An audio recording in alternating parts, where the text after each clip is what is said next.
Welcome, gentle listener, to another peaceful episode on our channel, where stories drift across the ages and worlds unfold in the soft glow of the night. Tonight, we slip quietly through the shoji doors of a grand feudal mansion and enter a world seldom seen, a day in the life of a concubine in ancient Japan. Here, where whispers float like incense and duty weaves itself into silk, we shall witness the rhythms of longing, grace, and hope that shape every moment. As you settle in, close your eyes and let your breathing slow. Imagine candlelight flickering against painted screens and the distant melody of a koto, guiding you to a different time. Let us follow her, this woman whose name may be lost to history, but whose story lingers in the hush of the night. Drift gently now as our tale begins. The world is still, suspended in a tender hush before daybreak. In the dim glow that precedes sunrise, the air inside the women's quarters is thick with the softness of mullet, of night, the faint scent of tatami mats and lingering dreams. On one side of the room, a young concubine sleeps peacefully, her delicate face framed by a cloud of dark hair, her hands curled gently at her heart. Around her, the other concubines are just beginning to stir, their breaths rising and falling in a gentle, nearly synchronized rhythm. The scene is tranquil, a world within a world, shielded by paper screens from the rest of the grand estate.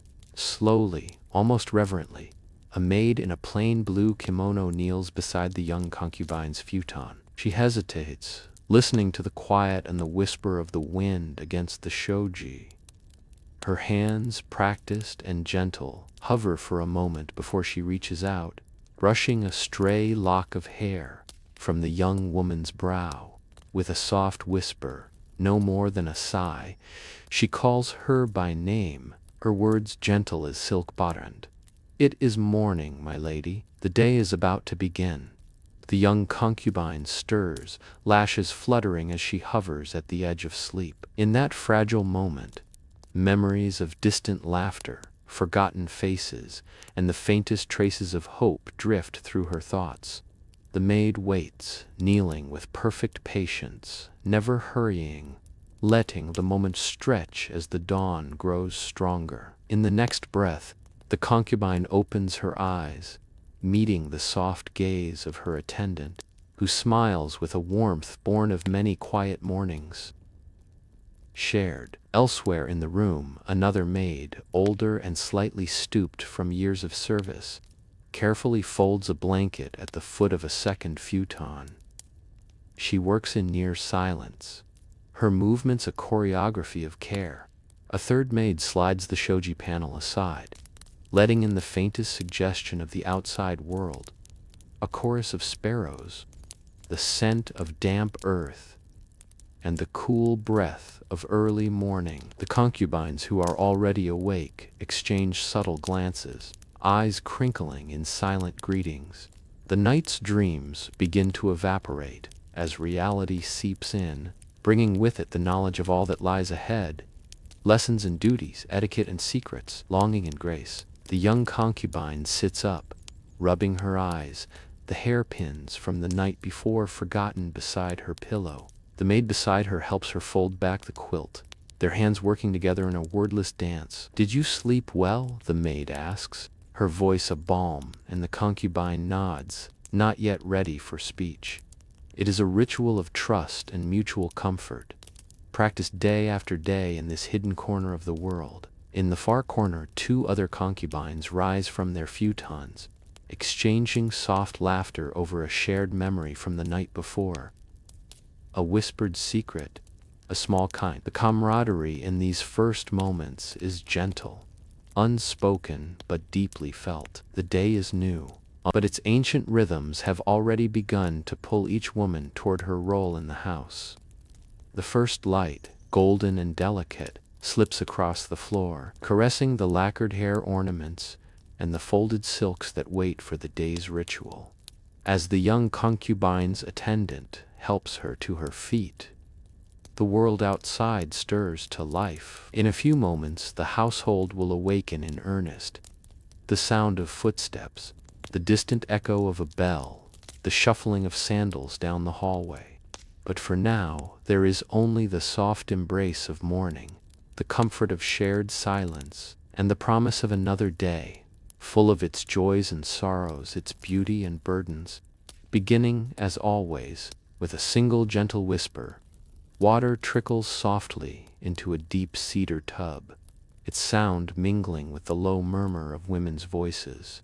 Steam rises, curling into the cool air of the bathing chamber, blurring the outlines of stone and wood, softening the edges of the new day. The room is alive with gentle movement, bare feet padding quietly across the smooth floor, the delicate rustle of silk robes slipping from shoulders, laughter subdued by the hush of early morning. The young concubine, still drowsy from sleep, sits at the edge of the tub, her skin glowing in the pale light that pours through slatted windows. An attendant kneels beside her, lifting a lacquered bucket and pouring a warm stream of water over her shoulders. The sensation is both bracing and comforting, a signal that the world of dreams has given way to the rituals of the living. Two other attendants, one on either side, attend to her with practiced care. One brushes her long hair in slow, even strokes, unraveling the knots of sleep, while the other carefully scrubs her back with a soft cloth scented with rice bran. The air is thick with the fragrance of hinoki wood and gentle herbs, rising from bowls set at intervals around the bath. Nearby, other concubines prepare for their turn. One sits, cross-legged on a woven mat, folding her night kimono with careful precision, while her neighbor unpins a delicate hair ornament, placing it atop a stack of fresh towels. They chat in hushed voices, laughter bubbling up and fading quickly, mindful not to disturb the sanctity of the moment. As the warm water soaks into her skin, the concubine closes her eyes, surrendering to the comfort and intimacy of the ritual. Here, in this protected space, the demands of the day are momentarily suspended. The attendants move with anticipating her needs before she can voice them. A dab of oil for her face, a fresh towel when she is ready, a whispered reminder of the lessons and obligations that await. The bathing ritual is more than hygiene. It is preparation for transformation. Each concubine is attended not only in body, but in spirit, bathed and tended until she is ready to face the world as a vessel of grace and poise. The sound of water, the rhythm of brushing, the comfort of warm hands, all become a kind of meditation, washing away uncertainty and leaving only the certainty of duty and the calm that precedes performance. When the final rinse is poured, the concubine steps from the tub, wrapped in a soft towel. The attendants bow, helping her slip into a fresh underrobe, their faces serene and respectful. Her hair, still damp, is coiled into a loose braid, ready to be styled for the day ahead. The other women follow, each cared for in turn, the ritual binding them together in silent sisterhood. No words are needed to acknowledge the bond that forms in the warm, fragrant steam of the morning bath. The day may bring rivalry, joy, or sorrow, but here, for a brief moment, they are simply women, tender, vulnerable, and beloved. Outside, the morning brightens, and gentle activity stirs throughout the mansion. In a private chamber warmed by the soft, slanting light, the housekeeper unrolls a long scroll, the paper whispering over the lacquered table. Her eyes, sharp and steady, betray a lifetime of discipline and watchfulness.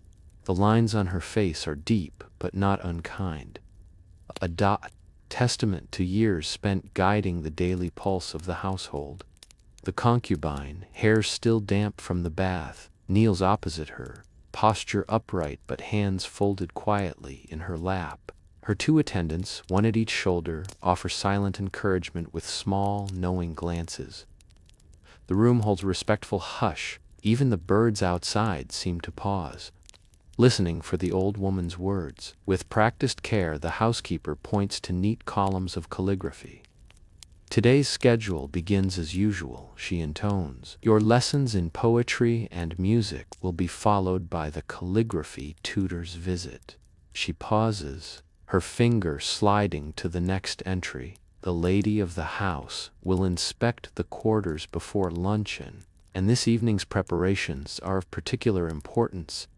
There is word of a guest arriving for the banquet." An attendant quietly pours fresh tea, the gentle clink of the pot punctuating the stillness. The concubine bows her head in acknowledgment. She is no stranger to these morning briefings, but the prospect of a new guest sends a flutter of nerves through her heart. It is a delicate dance, one of pleasing, observing, never overstepping. The housekeeper continues, voice smooth and rhythmic. She speaks of garden strolls, proper dress, time set aside for shared chores, and the importance of punctuality. "The Lord's mood is uncertain this morning," she adds in a softer tone, "so all are advised to be especially attentive. Harmony must be maintained, and you must be ready to offer comfort, beauty, and solace as the house requires." The attendants nod, jotting mental notes for the day ahead. For a moment, the four women share a quiet communion. Each understands her role, the shared responsibility that links their fates together. More than ritual, it is survival and subtlety, a way to move through the day as a seamless part of the great household machine. As the meeting draws to a close, the housekeeper carefully rolls the scroll and slides it into a bamboo tube. She meets the concubine's gaze, her expression softening. "You carry many hopes, child. Remember that kindness, too, is a form of strength." The concubine bows deeply, gratitude flickering in her eyes, and the attendants echo her gesture. In these quiet moments, bonds are forged that will sustain them when the day grows difficult. The housekeeper rises, her silhouette sturdy against the morning light, and moves on to the next set of duties. The concubine and her attendants linger, sipping their tea in silence, letting the words settle like dust in the warm stillness. The day's dance awaits. In a small alcove overlooking a mossy garden, two young women find a rare moment of stillness. Seated knee to knee on a mat, their kimonos fluttering like petals, they cradle cups of tea in their hands.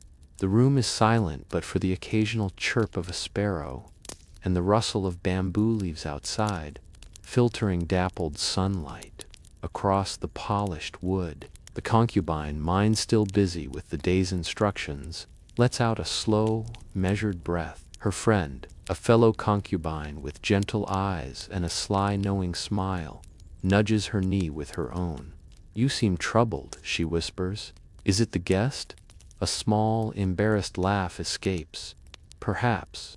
Or perhaps it is only the weight of another day." An attendant arrives, silent as a shadow, and places a lacquered tray of small sweets, pale pink and white, between them. She bows, her eyes warm with understanding, and disappears as quietly as she came. The two women break their sweets in half, exchanging pieces before lifting the porcelain cups to their lips. The tea is light and fragrant, its warmth calming the swirl of thoughts. For a time, they speak only in the language of glances and small gestures. A smile, a soft sigh, the brushing away of an errant strand of hair. In this hour, before the world's demands take hold, there is space to simply be. A third concubine passes by, her steps slow and deliberate, pausing to offer a smile before gliding away. The bond between these women is both delicate and unbreakable. They are friends, rivals, confidantes, and sometimes the only comfort each other knows. The two sip their tea and share a memory, a festival night, a cherished song, a moment of courage on a day much like this. The conversation is a balm, weaving their lives together with every gentle word. "Will you sit beside me at the banquet tonight?" the concubine asks, hope flickering in her voice.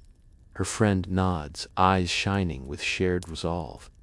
Of course, we are always stronger together." As the last drops of tea are savored, the sun grows brighter, and voices rise from the hallways beyond. The moment of peace draws to a close, but the warmth lingers, carried like a secret through whatever trials the day may bring. The women stand, straighten their kimonos, and step out into the morning, hearts just a little lighter, knowing they do not face the world alone. The music room is bathed in pale gold, sunlight falling across the polished wood and casting long, tranquil shadows. The koto, its strings gleaming, rests atop a low table, waiting to sing. The concubine kneels in perfect posture, her hands hovering above the instrument, heart thudding with anticipation and a touch of nervousness. Beside her, the music tutor, a woman of measured grace and unwavering patience, leans forward, arranging the concubine's fingers upon the strings. "Let the melody flow from your breath," she murmurs. "The koto listens to your heart, not just your hands." The concubine nods, exhaling slowly, and draws her fingers across the strings. A single note rises, delicate as a silk thread, hanging in the air before fading into silence. Across the room, another concubine sits, her eyes wide with admiration. She has always longed to master the koto, and she watches every movement, committing it to memory. The music tutor smiles encouragingly. "You are both welcome to join," she says, gesturing for the onlooker to come closer. As the two young women sit side by side, their tutor weaves a tapestry of sound, notes gently rising and falling, harmonies blending in a song older than the mansion itself. Two attendants move softly in the background, laying out fresh sheet music and preparing tea, careful not to disturb the fragile peace that music brings. Fingers falter, a note slips off key, and the room fills with gentle laughter. Again the tutor says kindness in her tone, and this time, listen for the space between the notes. They begin once more, the two concubines supporting each other, learning not just the notes but the art of patience, humility. The music swells, carrying with it the hopes and fears of every woman in the room. For a few precious moments, the burdens of the day are forgotten, replaced by the shared pursuit of beauty and mastery. The tutor nods, satisfied, and pours tea for her students, praise and correction flowing in equal measure. By the time the lesson ends, the air is charged with calm determination. The concubines bow to their teacher and to each other, gratitude in every gesture. As they gather their music and stand, the strains of the morning song linger, promising courage and harmony for whatever awaits outside the music room's doors. Light filters through the shoji, painting patterns across the polished floor where the concubines gather for their brief morning respite. Their voices are low, the laughter carefully controlled, and yet, beneath the surface, excitement hums as brightly as the sunbeams. On a cushion at the center of the group, Chiyo unfolds a delicate letter, her fingers trembling with the thrill of fresh gossip from the outer world. She glances around, meeting the eyes of her companions. "It's from my cousin, who works in the kitchens of Lord Kitamura's estate," she begins, a conspiratorial smile brightening her face. The other women lean in. Mariko, always eager for stories, Hana, poised and skeptical, but never above a good rumor, and little Aiko, whose eyes are wide with anticipation.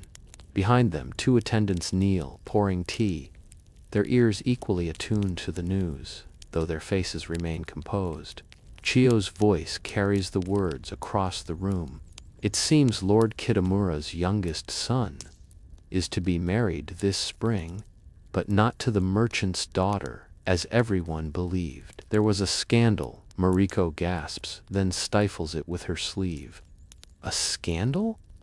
What kind? Chiyo shakes her head, savoring the moment. The merchant's daughter eloped with a traveling artist. They say she left behind a poem so beautiful even the housekeeper wept. Hana laughs, incredulous. And will the young lord marry now? Before Chiyo can answer, Aiko interrupts, eyes shining. I hope the artist paints her forever.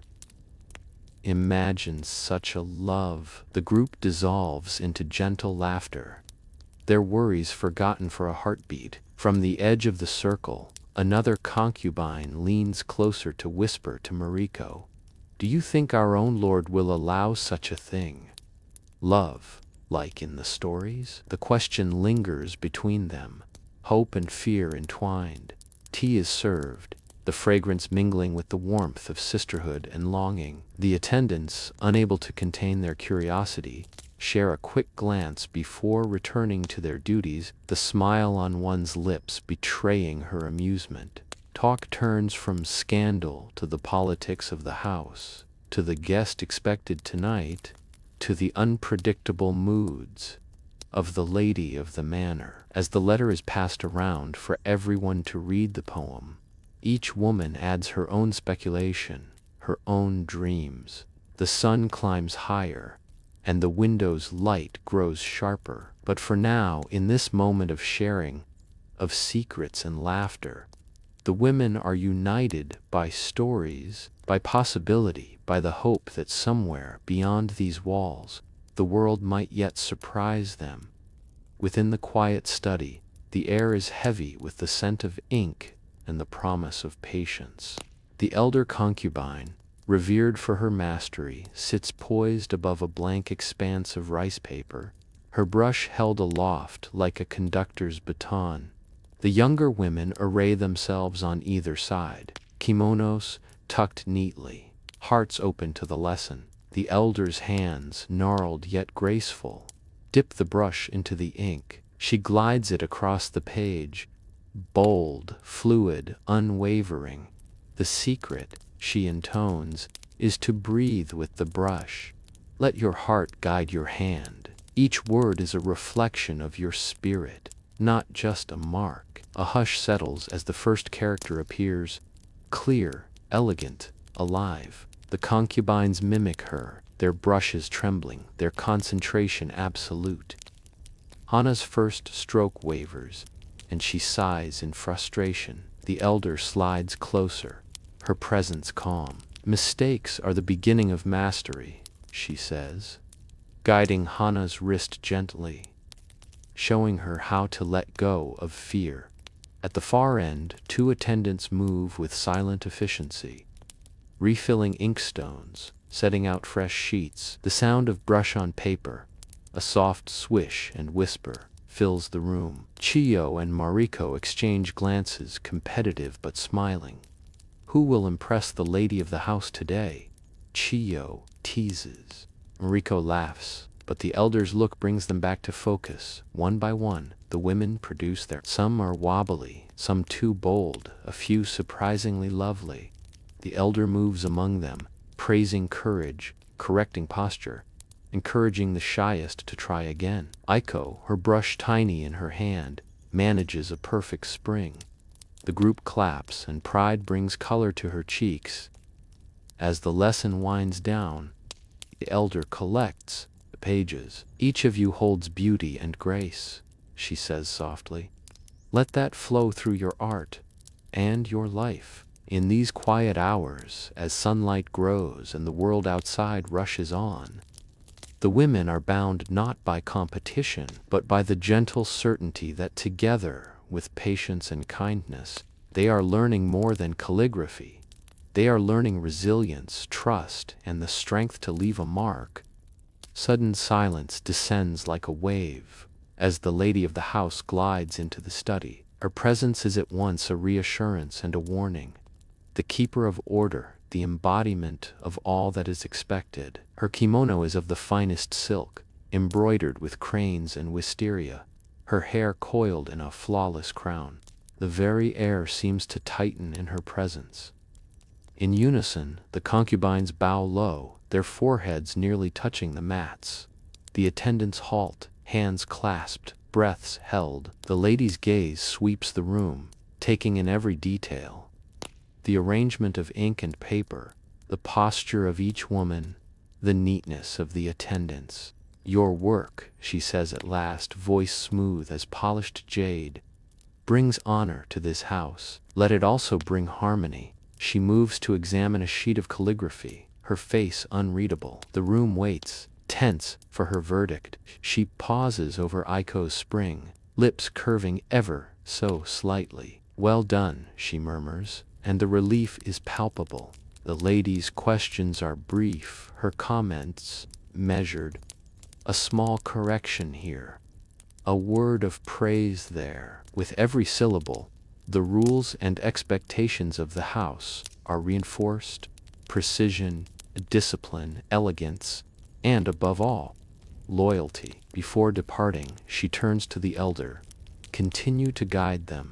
In your care, they are both scholars and sisters." With a final nod, she sweeps from the room, and the concubines exhale as if freed from a spell. The tension fades, replaced by quiet pride and a deep collective breath. As the doors slide shut, the women share silent smiles, grateful for the rare gift of praise. For all the formality, there is warmth, an understanding that in the eyes of the lady, every act, however small, is seen and measured, and that to receive her approval is to be, for a moment, at peace in the intricate web of their world.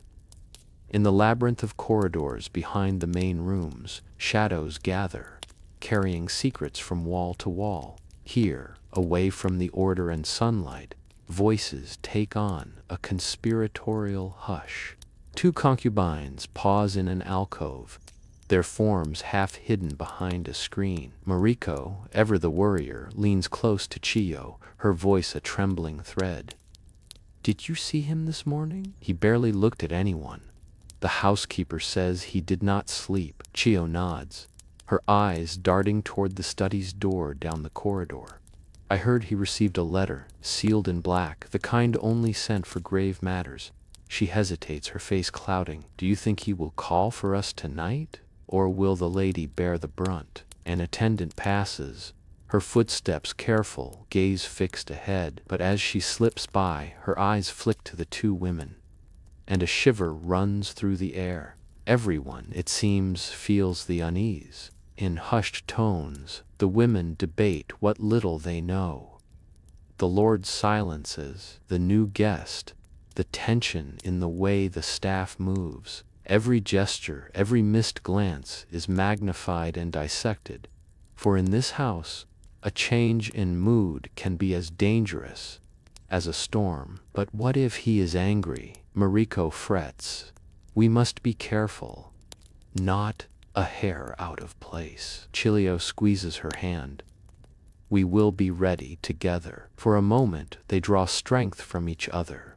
The solidarity of the overlooked. The Lord's mood is a mystery, but in the shared silence, the two women promise to watch over each other, no matter what the day may bring. The corridor fills with footsteps. As the house stirs, the whisper, leaving behind the echo of resolve, and a silent vow to navigate whatever trials the Lord's mood may cast their way. The hush of the morning is deepest here, where the spirits are honored and the day's anxieties are laid at the feet of things unseen. In the shared altar room, cool and tranquil, the concubines gather in a line, each finding comfort in the presence of others and the age-old rituals that shape their world. A low altar, lacquered and gleaming, holds bowls of rice, a small orange, a pair of paper cranes. Candles flicker, lit by the careful hands of the attendants, and sticks of incense send pale tendrils spiraling to the ceiling. One by one, the women bow, foreheads nearly to the floor, their kimonos blending into a riot of color and hope. They murmur prayers, some for health, some for favor, some for distant families or lost loves. The prayers mingle and rise with the incense, invisible threads weaving together. Aiko's voice is softest of all, a wish for her brother's safety. Hana closes her eyes, offering thanks for the gentle companionship she's found in this strange new life. Even the attendants, as they place fruit on the altar, pause to make silent offerings of their own. The room feels suspended, sacred, set apart from the world's burdens. For these moments, the women are not rivals or servants, but souls seeking comfort, meaning, and connection, bound together by longing and tradition. When the prayers are done, the women rise slowly, careful not to disturb the calm that lingers. Their eyes meet in quiet gratitude, a silent blessing passed from one heart to another. The day will rush forward, but in this space they have touched something eternal, a peace that, however fleeting, will carry them through whatever is to come. In the cool hush of the dressing room, anticipation hangs in the air, like the faint scent of cherry blossom powder. The young concubine sits upright on a low wooden stool, her feet tucked gracefully beneath her. Before her, a grand wardrobe stands open, its interior alive with color and possibility, a treasure trove of silks in every shade the dawn could imagine. 3 maids work together, hands sure and practiced. Each selects a kimono and holds it up for consideration. The first, a gentle blue adorned with cranes in mid-flight, seems to shimmer as sunlight falls upon it. The second is the soft purple of twilight, embroidered with wisteria vines. The third is as pale as moonlight, with chrysanthemums blooming in delicate gold thread. One of the concubines, her friend and confidant, steps closer to peer at the patterns, whispering, "The blue will bring out the clarity of your eyes." Another, her rival in lessons but companion in quiet hours, tilts her head. But the plum is bolder, a day to be seen. Their comments are gentle, never quite touching the undercurrents of competition that ripple quietly beneath all interactions in this house. The concubine hesitates, fingers trailing over the blue silk.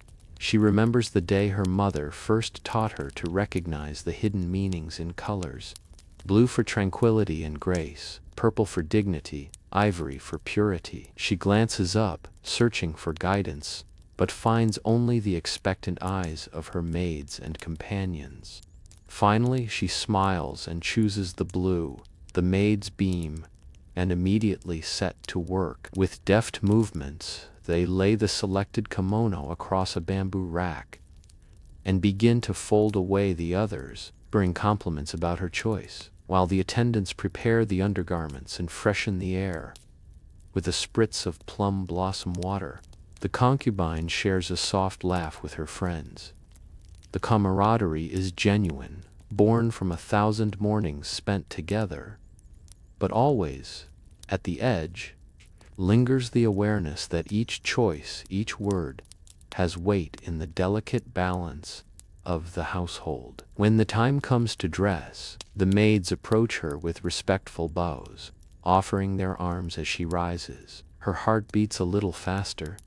Today, like every day, she will strive to be worthy of notice and grace, wrapped in the blessings of silk and the care of many hands. As the final folds are smoothed, and the room is suffused with the soft glow of morning, she realizes that in this ritual, as in all the rituals of the house, she is never truly alone.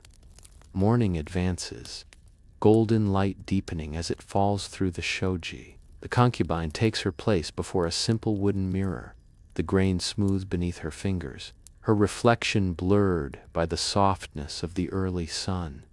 Behind her, the senior, a figure of composure and mastery, whose hands have shaped the hair, of every woman in this house. The comb she wields is old and beloved, carved from cherry wood and polished by decades of use. With a gentle touch, she parts the concubine's hair, drawing the teeth of the comb from crown to nape. Each stroke is rhythmic, almost hypnotic, a ritual as ancient as the household itself. The concubine closes her eyes, surrendering to the sensation, a lullaby in motion, easing the small anxieties that cluster in her mind. As the senior attendant works, a younger assistant prepares a tray of hair, ornaments, tortoiseshell pins, silver combs, ribbons of silk. All are arranged with care, each one chosen for its harmony with the day's kimono. In the background, the quiet laughter of two other concubines floats through the room. They braid each other's hair with practiced ease, their movements graceful, their friendship manifest in every gesture. Sometimes, the older woman joins their conversation with a gentle word of advice: how to tame a stubborn curl, how to smooth the hair so it gleams like water. The senior attendant's fingers are wise, detecting every knot and smoothing it away. She pauses to massage the concubine's scalp, a gesture of tenderness rarely spoken of but always remembered. "You have such beautiful hair," she murmurs, her voice warm, strong but gentle, like its owner. The final strokes bring order and shine. And at last, the senior attendant selects a single pearl-tipped pin from the tray, anchoring the hair in place with a flourish. The concubine opens her eyes and meets her own gaze in the mirror. Serene, composed, and ready to meet whatever the day brings. With a bow of gratitude to her attendants, she rises, her heart steadied by the loving hands that shaped her crown. The fragrance of camellia oil and crushed rice powder mingles in the air, creating an aura of luxury and softness. The concubine sits perfectly still, chin slightly raised, as two attendants approach with quiet concentration. On her right, an attendant dips a soft brush into a bowl of finely milled powder. With the lightest touch, she sweeps it across the concubine's face, covering every inch in a porcelain veil. On her left, another attendant applies a whisper of rouge to the cheeks, transforming the natural flush of mourning into an artful suggestion of health and happiness. Between them, a third attendant presents a lacquered box containing small brushes, slender sticks of pigment, and tiny vials of scented balm. She selects a brush for the brows and begins to shape them. Soft, natural, a gentle frame for the concubine's expressive eyes. The ritual is not hurried. Each movement is purposeful, almost reverent. The attendants speak in murmurs, words of encouragement, comments on the weather, quiet reminders of the day's duties. Their hands move in perfect harmony, working as one to bring out the beauty that the world demands. Nearby, another concubine perfects her own makeup, her brows drawn in concentration. Occasionally she glances at the trio and smiles, admiring the gentle teamwork and the transformation taking place. As the makeup is completed, the attendants step back, allowing the concubine to view her reflection. She sees herself as she must be seen, elegant, composed, a living work of art. She thanks her attendants with a smile and a bow, knowing that their care is a form of love, one of the many invisible threads that hold her world together. The dressing room comes alive with laughter as the morning's rituals give way to playful camaraderie. Three concubines gather around a pile of silks, helping each other into layers of kimono and tying bright obi sashes at their waists. "Did you hear about the Lord's pet crane?" whispers one, her eyes sparkling with mischief as she pulls a bright orange sash around her friend's waist. "They say it escaped into the garden last night and caused chaos among the kitchen maids." The others giggle, careful to keep their voices low. And what of the young page who chased it through the bushes? Another chimes in. He returned with a torn sleeve and a red face. More embarrassed than the bird, I'm sure. Two attendants kneel on the tatami, smoothing hems, folding extra sashes, and watching the scene unfold with fond amusement. Their hands are swift and sure, but their attention is caught by the flurry of stories and the bursts of laughter that echo through the room. The concubines move around one another, adjusting sleeves, helping tie complicated bows, and checking each other's appearance for stray threads or wrinkles. In these moments, rivalry replaced by the warmth of shared experience and the knowledge that every woman here has secrets, worries, and hopes of her own. One concubine, finishing her friend's obi, leans close to whisper, "The mistress is in a good mood today. Perhaps the air will stay light for us all." Her companion smiles, a bit of tension melting from her shoulders. The laughter and conversation continue as the women admire each other's reflection in the large mirror, turning and twirling, momentarily free from the day's expectations. At last, dressed and ready, the group pauses to catch their breath. The attendants step forward to make final adjustments, smoothing collars and patting sleeves, their approval given with small nods and kind smiles. The room is now alive with color, laughter, and anticipation, a tapestry woven from many hands and many hearts, ready to step out and face whatever the day may hold.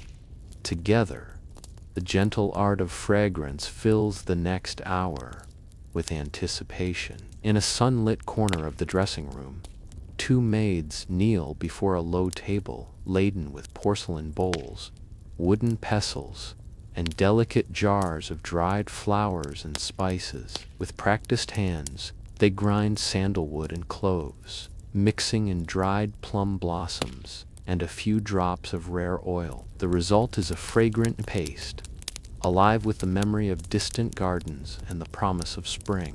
Wisps of scented steam rise from a tiny brazier, curling and dancing in the golden light. The concubine leans in, inhaling deeply, the aroma calming her nerves and clearing her thoughts. Her friend sits beside her, wrist outstretched, as one of the maids dabs a bit of perfume onto her skin. Heavenly, the friend sighs, closing her eyes. It smells like the beginning of summer. In the background, another concubine runs a comb freshly perfumed through her hair, a serene smile blooming on her lips. There is joy in these simple rituals, a sense of control and agency in a world where so much is decided by others. The scent lingers in the air and on their skin, a shield and a comfort. Once each woman has chosen her favorite blend, the maids package small sachets to slip into sleeves and sashes. The concubines exchange quiet thanks, their voices now softer, slower, their nerves eased by the aromatic magic. Soon the house will stir with the demands of ceremony and etiquette. But for now, enveloped in beauty and scent, the women breathe deep and savor the fleeting luxury of self-care, their hearts steadied by the familiar, comforting rituals of their shared mourning. A lacquered box, open between three concubines who kneel on a tatami mat, each selecting a delicate hair ornament or jeweled comb. Attendants stand by, holding trays for discarded pieces, while a fourth concubine leans in with excitement to show off a shimmering new kanzashi pin. Script procs E. Lingward's Conva. The room is alive with anticipation as a prized lacquered box, painted with golden cranes and cherry blossoms, is carried reverently into the circle of concubines. Its arrival marks one of the morning's most cherished rituals.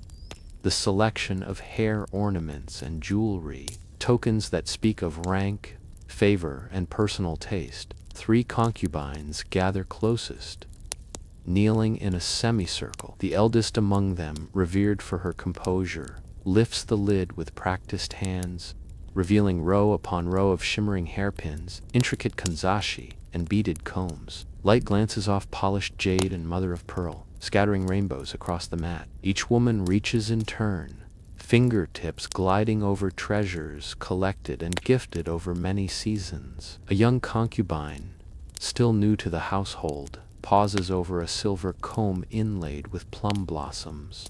Her friend encourages her with a nod, and she carefully lifts it out, eyes shining with quiet pride. Nearby, a second attendant holds a tray, ready to receive any discarded piece. The concubines giggle over the memory of last spring's mishap, when a comb was dropped in a koi pond and rescued only after much coaxing of the frightened fish. That story is retold today, each time with more dramatic flourish, laughter melting the morning's tension. A fourth concubine, bold and playful, leans in to show off her latest acquisition. A kanzashi pin shaped like a dragonfly, its wings tipped in lapis. The others gather close to admire it, their voices rising and falling in a gentle chorus of admiration, envy, and delight. These moments are more than ornamentation. They are acts of solid, fleeting opportunities for the women to express individuality in a world of endless ritual and conformity. Every chosen pin or comb is a silent message to the lord, to the lady, to each other, about who they are and who they hope to be. When at last each woman has selected her treasures, the box is closed and returned to its velvet wrapping. The attendants bow and withdraw, trays laden with the morning's cast-offs.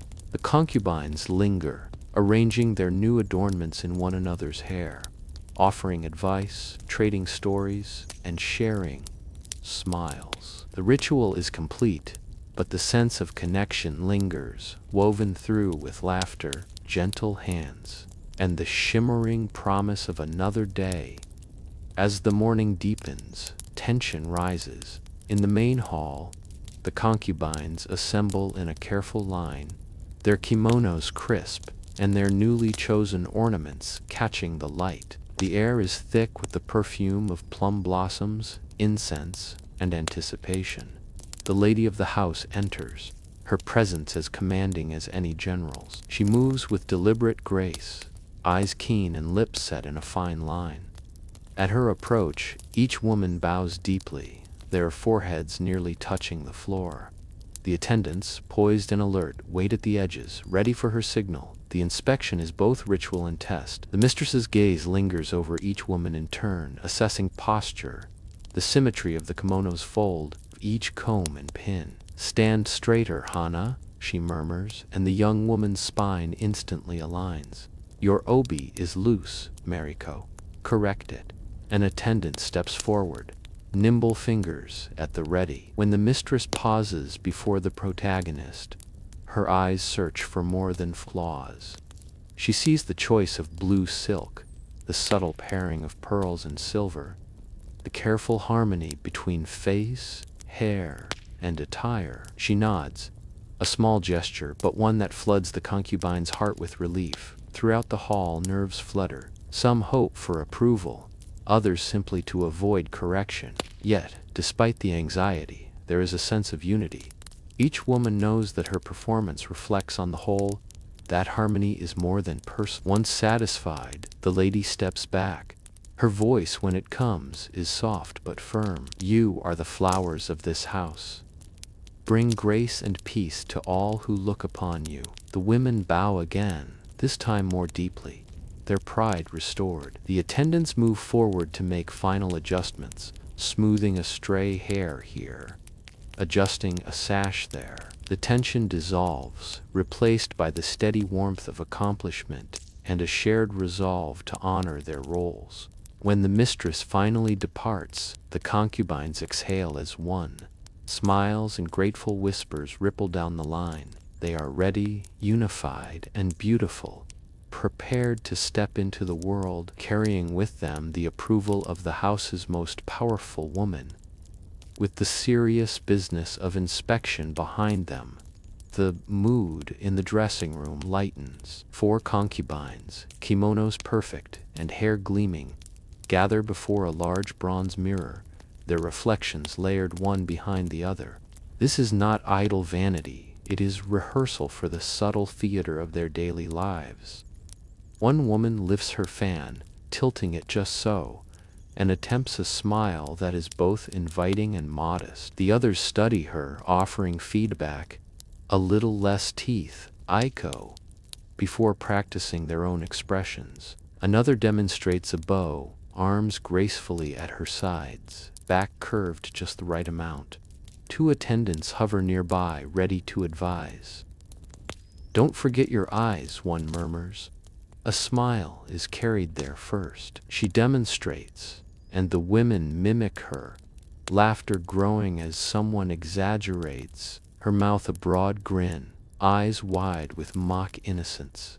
Amid the joking, there is real learning. The women experiment with ways to tilt their heads, with subtle glances and demure gestures, each motion carefully crafted to charm, reassure, or express. They try on different personas, giggling when one adopts a stern matron's voice, pretending to scold her friends. As the practice continues, the women draw courage from one another. In the gentle art of the smile, in the sweep of a fan or the grace of a bow, they reclaim a small measure of power, a way to shape how the world perceives them. The mirror reflects not just beauty, but resilience, adaptability, and the comfort found in shared experience. When at last they are satisfied, the concubines link arms and stand together, their laughter echoing down the hall. Whatever faces they must wear before the Lord,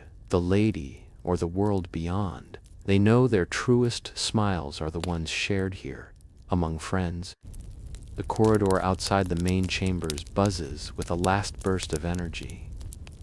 pp. 3 concubines line up, fidgeting with nerves and anticipation as two attendants work swiftly, kneeling to adjust hems, smooth wrinkles, and secure obi knots with brisk efficiency.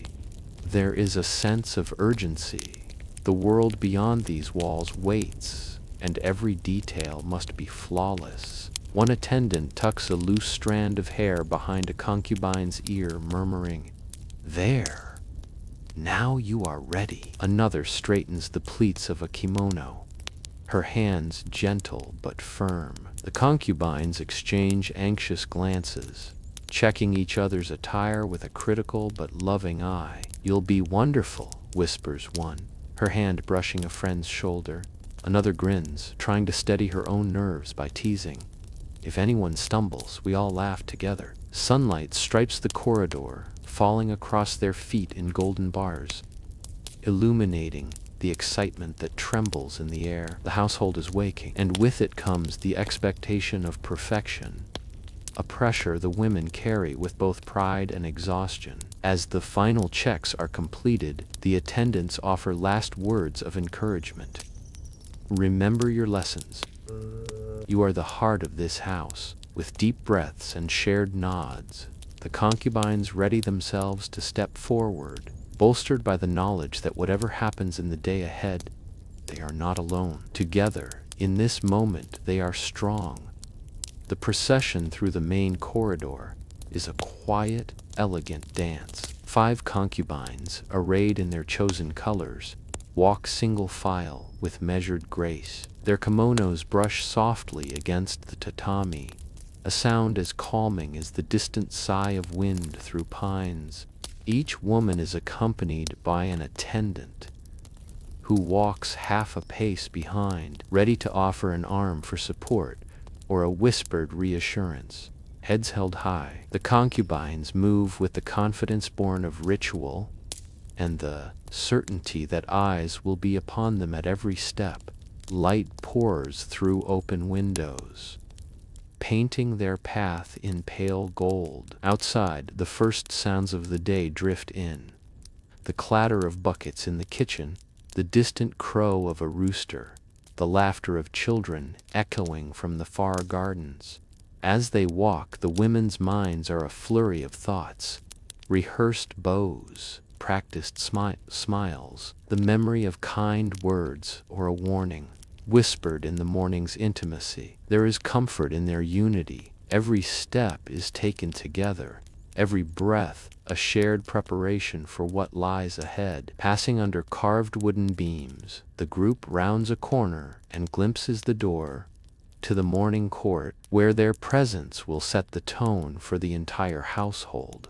The final few steps are taken in silence, hearts beating in time. A collective readiness, a tapestry of hope, fear, and resolve. At the threshold, the attendants pause, bowing deeply before stepping back. The concubines exchange quick, encouraging glances, then cross into the court, radiant and poised, the embodiment of harmony and beauty. They are the living heart of the house, and as the day begins in earnest, their quiet strength pulsates. The day's first formal meal is an act of choreography, every movement practiced, every word measured, every heart quietly attuned to the mood of the house's highest.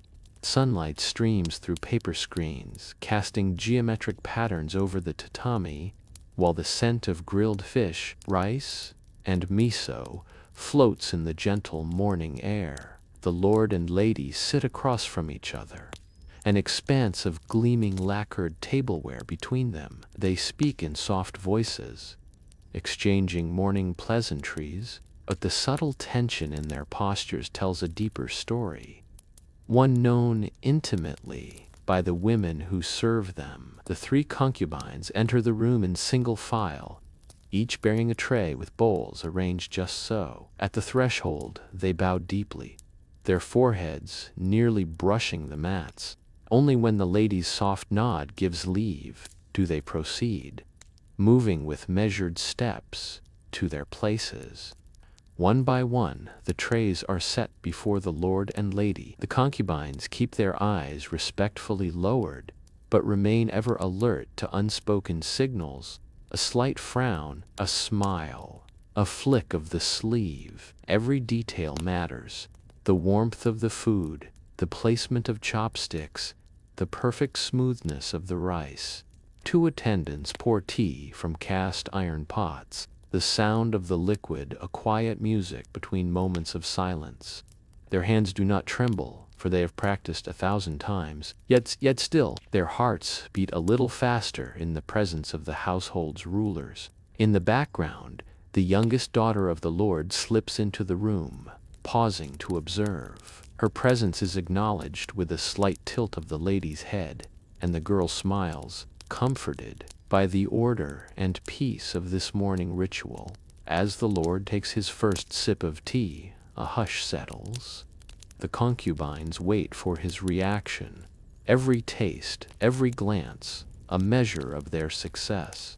Today, his mood is even, and he offers a quiet word of thanks. The lady, serene and gracious, nods to the women, a glint of approval in her eyes. Breakfast is served, and with it, a fragile harmony is restored. The concubines bow and slip out as quietly as they entered, the relief in their hearts mirrored by the gentle smiles they exchange outside the chamber. They have begun the day with grace, and for now that is enough. After the meal, silence lingers as the lord sits back, regarding the room with cool, appraising eyes. His gaze drifts across the concubines, lingering for a breath longer on the main concubine, a woman whose beauty and quiet strength have often drawn his favor. He lifts his cloth napkin, dabs the corner of his mouth, and gives a single, short nod. It is a small gesture, but in this world, such gestures are the currency of affection, approval, and hope. The main concubine lowers her gaze, her heart racing with relief and a touch of pride. The other concubines watch, masking disappointment or relief behind perfect expressions. For them, a nod from the Lord is a promise of safety, of favor, of perhaps being chosen for some special role in the day's events. An attendant, ever vigilant, stands just behind the Lord's shoulder, noting every shift in his demeanor, a lifted eyebrow, a flicker of irritation or amusement. All are cues to be interpreted and relayed throughout the house. The lady's expression remains calm, but her eyes miss nothing. She watches the interaction closely, her own position always balanced between power and vulnerability. She knows the dynamics of attention, of rivalry, of what is granted, and what is withheld. As the Lord stands to leave, he speaks in a low voice. The household is harmonious today. See that it remains so. The words are both command and blessing, and the concubines bow deeply as he exits. Only when the sliding doors close do the women dare to exhale. For a moment, they look to one another, not as rivals, but as sisters who have once again survived the scrutiny of the man whose opinion shapes the rhythm of their lives. In a sunlit side chamber, the heart of tradition beats quietly. The senior concubine kneels before a low table, her posture as still and precise as a painted scroll. She prepares the utensils with reverent care, the bamboo whisk, the lacquered bowl, the fine green powder measured to perfection. 2 junior concubines kneel at her sides, hands folded, eyes intent. They study every detail. The way she pours the water, the elegant flick of her wrist, the measured pace. Each motion is a lesson in humility and patience, and the younger women mirror her, practicing invisible lines of grace. The lady of the house sits nearby, a calm and dignified presence. Her approval is a silent thing, seen in the faint curve of her mouth, the ease of her shoulders, the slight narrowing of her eyes. When something pleases her, an attendant kneeling beside the lady readies the cups and delicacies, all the while admiring the effortless harmony between teacher and students. The tea ceremony itself unfolds. The tea ceremony itself unfolds in silence, save for the soft whisking, the gentle clink of porcelain, the rustle of silk sleeves against tatami. When the tea is finally poured and passed, the aroma fills the air, a green and earthy promise of peace. Each woman accepts her cup with a bow, savoring the bitter sweetness, the careful artistry, and the calm that comes with belonging to something greater than oneself. The ritual binds them together, its quiet dignity a shield against the uncertainties of the world outside. When the ceremony concludes, the lady nods her approval. The concubines bow, their hearts lightened by the ancient practice, their spirits united by the silent language of tea and tradition. The breakfast dishes are cleared, but the women linger, drawn together by the need for connection in a world of measured words. 3 concubines find a secluded corner, the remains of their tea ceremony still fragrant in the air. They speak in whispers, careful not to be overheard. One shares her worries about a letter that never came. Another wonders aloud about the guest expected for dinner. The third, older and wiser, offers reassurances, a hand on the shoulder, a smile that speaks of experience weathered and survived. An attendant glides by, refilling their cups. Her face is impassive, but her ears are sharp, and the concubines lower their voices further, switching to a dialect used only among themselves. The attendant moves on, disappointed to catch only laughter and a few half-sentences. The women's conversation weaves between the trivial and the profound. They compare notes on the Lord's mood, recall the mistress's rare praise, share a memory of a distant festival.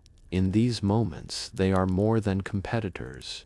They are sisters in a quiet conspiracy, carving out pockets of safety and joy in a house that never truly sleeps. The conversation ends with a pact. Whatever happens in the hours to come, they will watch out for one another, as they always have. Their cups are empty, but their spirits are full. ready to face the demands of the day with renewed courage. A flutter of excitement ripples through the inner chambers. As a young page from the outer quarters is ushered in, he bows so deeply that his forehead nearly touches the floor, and with both hands extended, presents a folded letter, sealed with a dab of bright red wax. The concubines cluster around him, the seriousness of their posture belied by the anticipation in their eyes. Messages from the outside world are rare and precious, a fleeting glimpse of life beyond the rigid borders of protocol and tradition. The eldest concubine accepts the letter, her fingers trembling only slightly as she breaks the seal. She reads aloud, news of a festival in the town beyond, mention of new flowers blooming in the outer garden, word of the Lord's merchant negotiating a favorable deal. An attendant stands nearby, watching carefully to ensure propriety is observed. She knows as well as anyone that information is power, and that a letter can shift the currents of the household as surely as any decree from the Lord. The women lean in, some whispering questions, others already speculating about the guest rumored to be arriving that evening. One young concubine, unable to contain herself, slips away to find her closest friend, eager to share the latest development. As the letter is read and reread, its words linger in the air like perfume, hopeful, mysterious, and laden with. For a few precious moments, the walls of the mansion feel less confining, the world outside a little closer and brighter. With the news absorbed and the page dismissed with thanks, the women scatter, some to their lessons, some to further discussion, all carrying with them the thrill of a message from beyond. Morning's busyness sweeps through the mansion, carrying concubines and maids into gentle, shared activity. In the wide hallway that links the women's quarters to the rest of the house, fresh flowers and empty vases await attention. There is no hierarchy here, not in these small, essential chores. Only hands working together, soft voices, and the slow blossoming of trust. The eldest concubine leads by example, kneeling beside a low table with a maid who could be her younger sister. Together, they select irises and camellias, their choices guided by season and symbolism. Blue for calm, red for luck, white for remembrance. Every blossom is placed with care, the work both meditative and bonding. Nearby, a younger concubine giggles as she and a cheerful maid arrange trailing wisteria. Their laughter floats up to the painted ceiling, where it lingers and mixes with birdsong from the open window. Another maid sweeps petals from the floor, her strokes patient, and pauses to listen as the women tell stories of their hometowns, or the lessons learned from mothers and grandmothers. There is teasing too, gentle, harmless. One maid pretends to be the stern housekeeper, scolding everyone for misplaced stems, while a concubine affects a dramatic bow, bringing smiles all around. As the vases fill, the corridor brightens, not only from the flowers, but from the warmth exchanged between women who, for all their different ranks and destinies, find in these chores a common humanity. It is in these quiet, shared tasks that true bonds are formed, seeds of trust and kindness, sown with every laugh and gentle word.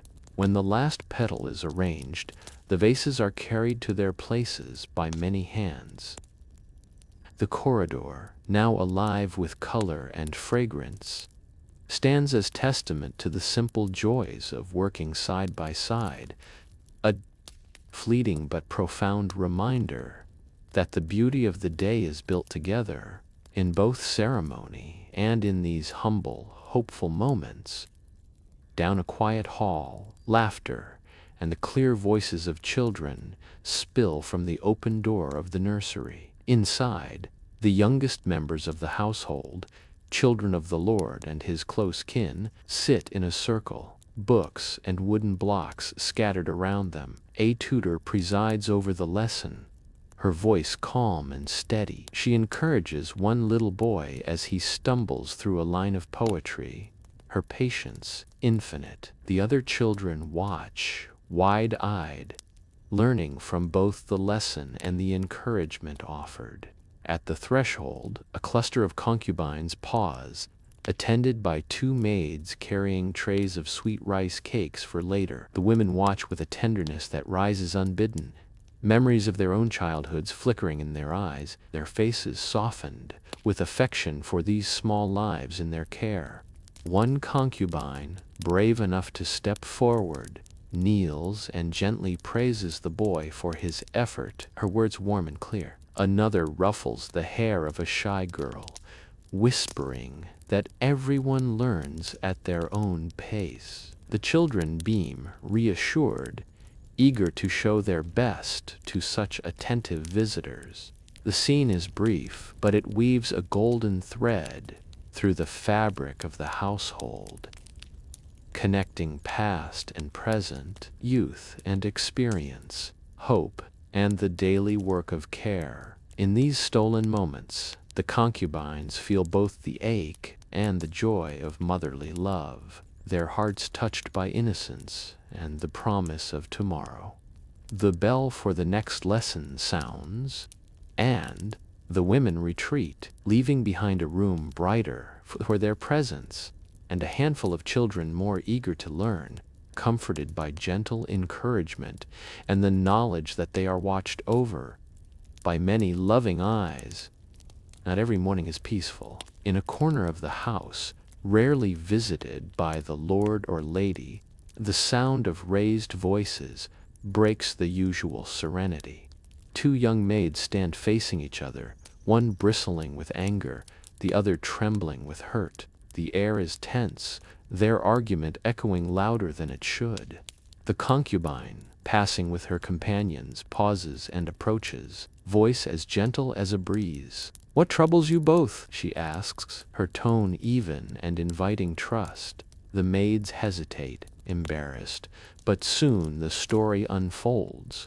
One accused the other of hiding a cherished brooch, only to discover it was mislaid in the laundry. With quiet authority, the concubine listens to both sides, offering understanding to the one who feels wronged and reassurance to the one who feels accused. Mistakes happen, she soothes. What matters is that we learn to trust and forgive. She guides the maids through an apology, her own humility serving as an example. "We all falter sometimes," she admits, sharing a brief story of her own youthful error, a story that brings smiles through the tears. The other concubines, witnessing this moment, offer their support.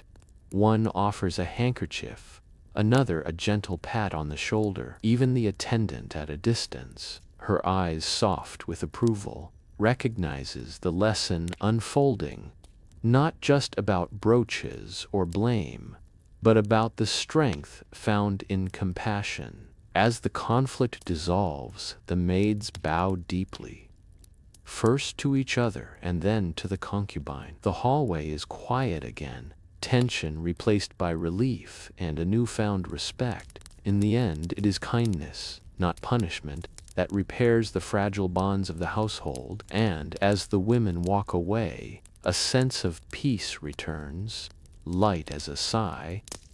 Mid-morning brings a treasured interval of freedom, a stroll through the house's walled garden. Under the watchful gaze of the lady's most trusted attendant, 3 concubines slip outdoors, the familiar crunch of gravel beneath their sandals, both grounding and liberating. Cherry trees, their branches heavy with blooms, arch over winding paths. Petals fall in slow motion, dusting the air with pink and white confetti.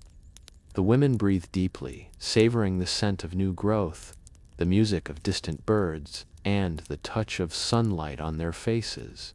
One concubine, ever the botanist, points out a rare cluster of double-bloom buds. Our companions kneel beside her, sharing admiration, their voices hushed in reverence for such beauty.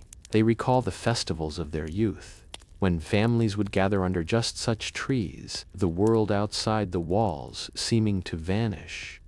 For a few precious hours, the attendant, vigilant but not unkind, allows the women their pleasure, only occasionally reminding them not to wander too far.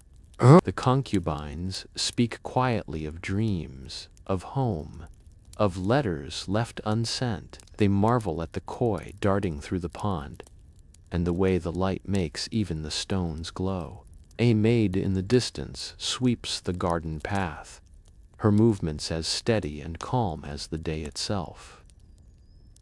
The garden is a sanctuary, a world apart, a reminder that beauty endures, even when freedom is rationed. As the stroll ends, the concubines gather a few fallen petals, tucking them into their sleeves as tiny treasures. They return to the house with cheeks flushed and spirits lifted, hearts grateful for the respite and for the company of each other beneath the sheltering boughs of spring. The garden's beauty still clings to the concubines as they make their way back to the women's quarters. They remove their sandals at the threshold, stepping onto cool tatami, their bodies moving with the easy grace that comes from shared understanding and trust. Inside, the room is filled with the peaceful light of late morning.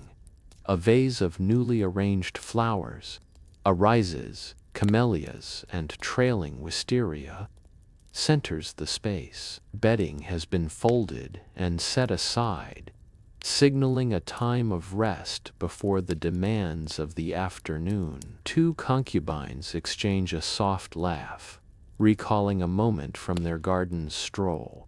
A dropped petal, a clumsy step, a sudden flurry of wind.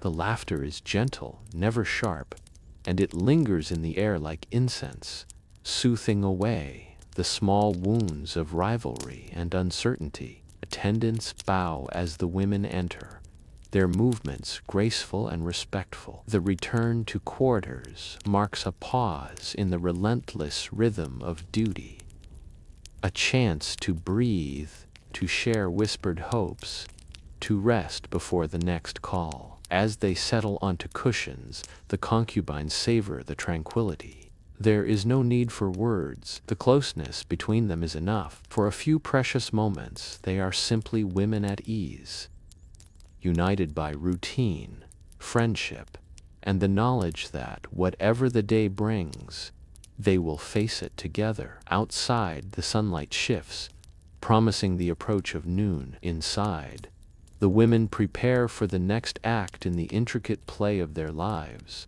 their hearts steadied by rest, beauty, and the bonds that sustain them. The midday hush brings a softer energy to the women's quarters, inviting reflection and the gentle art of words.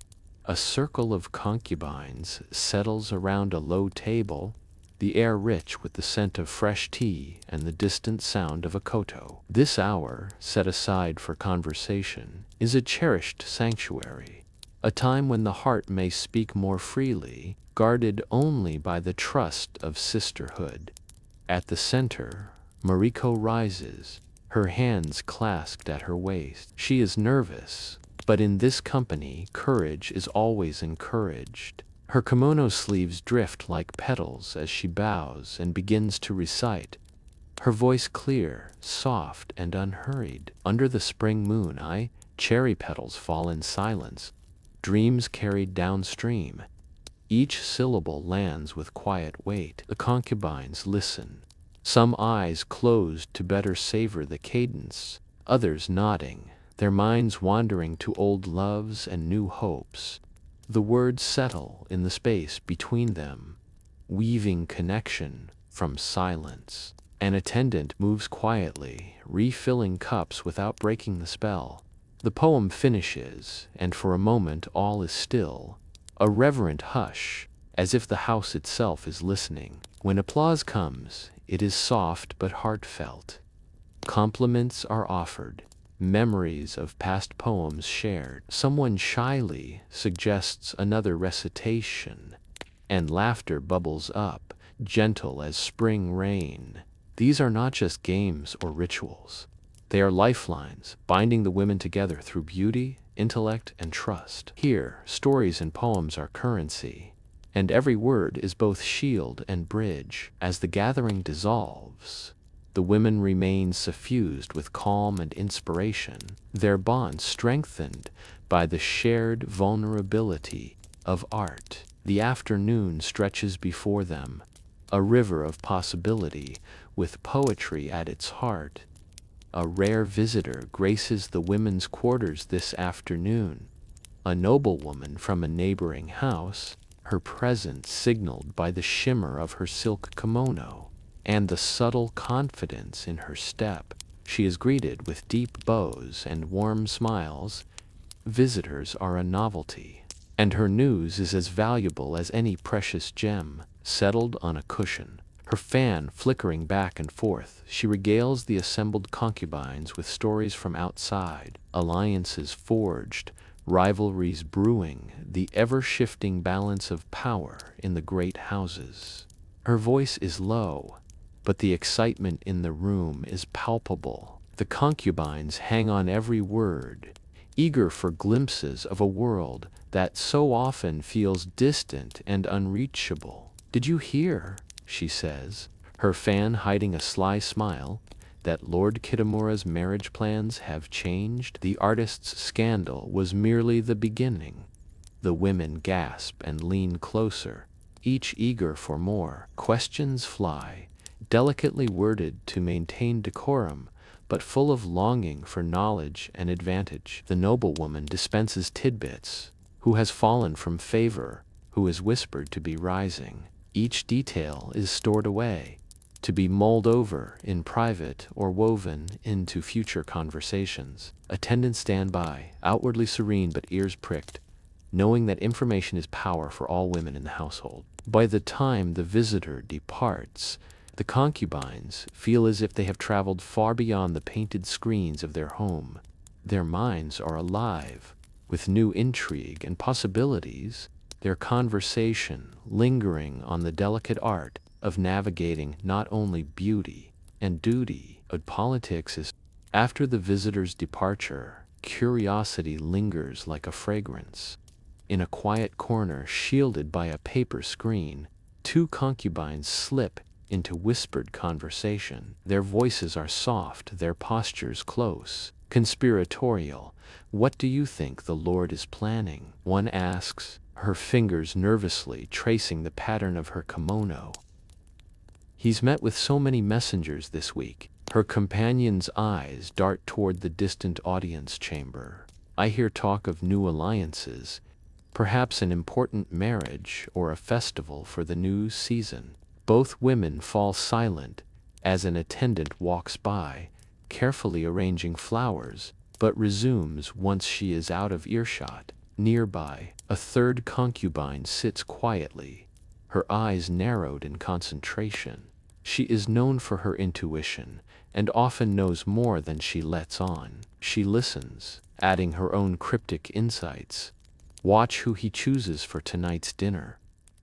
That will reveal much." The conversation drifts, ranging from practical matters, what to wear, what to say, to the possibilities of change, for better or worse. For all the gossip and speculation, a thread of anxiety runs through their words.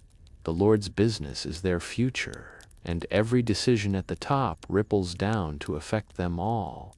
As the shadows grow longer, the women part with a promise to watch, listen, and share whatever they learn. In this house, information is as much a weapon as beauty, and knowledge, like friendship, is best when shared.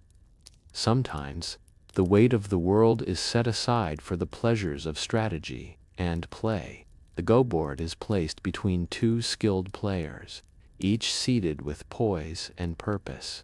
The smooth stones, black and white, gleam beneath their hands, and the air is thick with anticipation. The first move is made, a quiet click as the stone meets the wooden board. Around them, other concubines cluster, offering advice in playful whispers, debating the merits of each tactic. Laughter rises and falls as the game shifts. One moment of victory seems certain, the next, defeat hovers near. An attendant brings tea, setting the cups down with a grace that barely disturbs the tension. She, too, is drawn into the spectacle, her eyes following each move, her thoughts a silent echo of the strategies unfolding. As the game deepens, alliances form among the onlookers, one side rooting for the bold, the other for the cautious. There is gentle teasing, but also deep respect for the player's focus and skill. The Go match is not just a pastime, it is a microcosm of their lives, where every action has consequences, where patience and cunning win the day. The winner is celebrated with applause and mock bows. The loser receives kind encouragement and a promise of a rematch. In these moments, the boundaries between rival and friend, between concubine and servant blur. What remains is joy in shared challenge, in wit, in the relief of play, a precious gift in a world governed by rules and restraint. There is a space, tucked away from the main flow of the house, where secrets feel safe and laughter dares to rise above. A whisper. Here, three concubines huddle close, faces alight with mischief. Someone leans in, voice low, and tells a joke that flirts with the edge of propriety.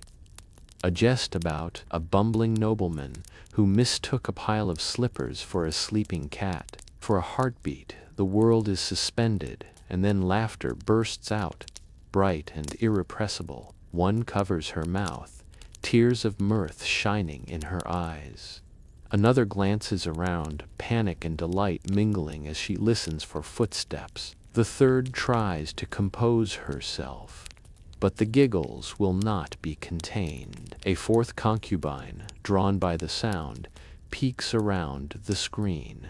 Her eyes widen in exaggerated shock, and she joins the laughter, whispering, "You'll have us all sent to the kitchens if you're not careful." We laugh harder. For a moment they are girls again, free, fearless, alive with the thrill of rule-breaking and the warmth of shared mirth. The forbidden joke becomes a touchstone, something to recall in tense moments or lonely hours. When calm returns, the women wipe their eyes, still grinning. The secret will be kept, tucked away like a cherished keepsake, strengthening the bonds of friendship. In this house of endless duty, a little laughter, shared in secret, is a quiet rebellion and a balm for the soul. Sunlight pours into a tranquil alcove, warming the tatami beneath a gathering of concubines. Today, conversation centers on tokens, gifts bestowed by the Lord after moments of favor or ceremonies past. The women sit in a loose circle, treasures nestled in their palms, the objects both trophies and reminders of their standing. The Chio holds up a lacquered fan painted with cranes, its colors rich as a summer's sky. She opens it with a practiced flick, the snap drawing admiration and, in some eyes, a hint of envy. Hana fingers a comb of dark wood and green jade, its inlay delicate, its meaning layered, a subtle sign that the Lord noticed her grace at the last recital. Mariko smooths a silk handkerchief, embroidered with golden threads, running her thumb over the characters for longevity and happiness. The women lean in, admiring each piece, their comments gentle and genuine. "Such a beautiful fan, Chio. Did he choose it himself? This comb, surely it came from the merchant's own stock? Your embroidery is so fine, Mariko. You must have pleased him well." Yet beneath the flurry of praise lies a current of comparison, a silent ranking that no one speaks of aloud. For each gift reflects not only favor, but the unpredictable tides of courtly life. Those without tokens join the admiration, masking longing with practiced smiles, reminding themselves that fortunes change swiftly in this house. Attendants set down a tray of delicate sweets, offering distraction and comfort. The conversation shifts, moving from gifts to memories of the moments that earned them. A well-timed poem, a song, a quiet act of service. Each woman claims her own small victory, her own story. As laughter and camaraderie fill the air, the sting of rivalry is softened, for in these quiet exchanges, friendship is quietly reinforced. Here, every woman is seen and heard, her joys and disappointments woven together with those of her. When the gathering breaks, the gifts are carefully tucked away, reminders not just of favor, but of resilience and the value of sharing even the smallest treasures with those who truly understand. A ripple of delight sweeps through the women's quarters as word spreads. The old nursemaid, long retired to a quiet corner of the estate, is visiting. Her presence is a comfort, a living memory of childhoods and gentler times. She enters slowly, stooped but dignified, her hair silver, her eyes bright with wisdom and affection.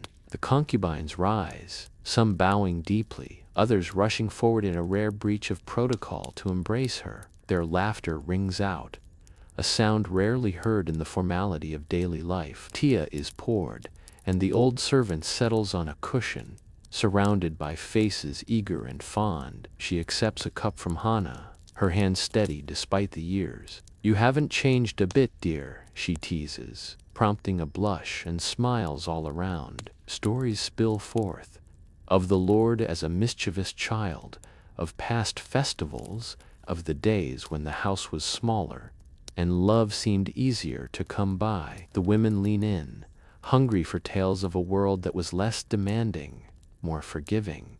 The old woman's laughter is a balm, her voice weaving together past and present. The younger attendants linger nearby, listening quietly, learning the history and heart of the house through these stories. There is gentle teasing, a touch of gossip, and the sharing of wisdom. Don't let them see your worry. Always hide a bit of happiness in your sleeve. As afternoon light softens, the servant rises, her steps slow but her heart full. The women bow, and a few dare to hug her once more. In her wake, a sense of comfort lingers, as if the walls themselves have been soothed by her presence. After she departs, the concubines linger in the fading light, hearts a little lighter, spirits refreshed by the rare touch of unconditional love. Curiosity is both a hazard and a pleasure in the women's quarters. Two younger concubines, always eager for knowledge, find themselves crouched just behind a sliding door. Through a narrow crack, they spy two senior concubines engaged in earnest conversation, voices lowered but clear. Inside, the seniors discuss matters far above the younger women's current worries, household accounts, the subtle politics of gifts and seating arrangements, the moods of the lady, and the latest rumor from the outer quarters. Every word is a lesson, every tone a warning or a hope. The eavesdroppers exchange wide-eyed glances as secrets tumble from the next room. "Did you hear that?" one whispers, barely containing her astonishment. "She said the merchant's daughter was sent away." The other nods, scribbling mental notes, hungry for every scrap of intrigue.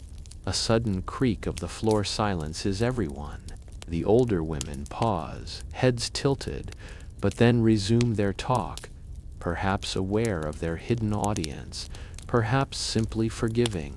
The moment is electric, alive with the thrill of discovery and the bond of shared secrecy. The younger concubines know these stories will be retold, hints dropped in conversation, lessons folded quietly into their own navigation of the house's delicate hierarchy. As the senior women finish, the listeners retreat, hearts pounding, minds buzzing with new knowledge. They know better than to repeat everything. Wisdom lies in knowing what to reveal and what to hold back. Later, in whispered conversation, they compare notes and giggle, grateful for the risks taken and the bond formed through shared daring. Where information is survival, they have just taken their first steps into the deeper currents beneath the house's tranquil surface. A quiet disturbance draws the concubines to the corner of the corridor, where a young attendant sits in tears, her apron stained by spilled tea, and her composure lost to shame. A tray lies nearby, its contents scattered, a silent testament to her mistake. Without hesitation, one of the concubines kneels beside her, her movements slow and calm. "It's all right," she whispers, offering a soft handkerchief. "We have all made mistakes. This is how we learn." Two other concubines gather, their presence a silent shield. The oldest among them kneels as well, gently straightening the attendant's collar. "You are part of our family here. No one will scold you while we are near." Reassured by their words and kindness, the attendant's tears slow. Together they help her clean up, one woman quietly retrieving the tray, another blotting at the stain. An older attendant, having witnessed the scene, offers a rare smile and a word of praise. "You showed true grace today." With everything tidied, the group sits together for a moment, sharing simple stories of their own embarrassing moments, inviting laughter. The attendant smiles at last, cheeks still damp but spirits lifted. In the great house, mercy and compassion are sometimes as precious as beauty or wit. The concubines know this well, and through their small act of kindness, they remind themselves and those around them that strength is best shown in care for the vulnerable. As they return to their duties, the women carry with them the quiet pride of having made a difference, no matter how small, in someone else's day.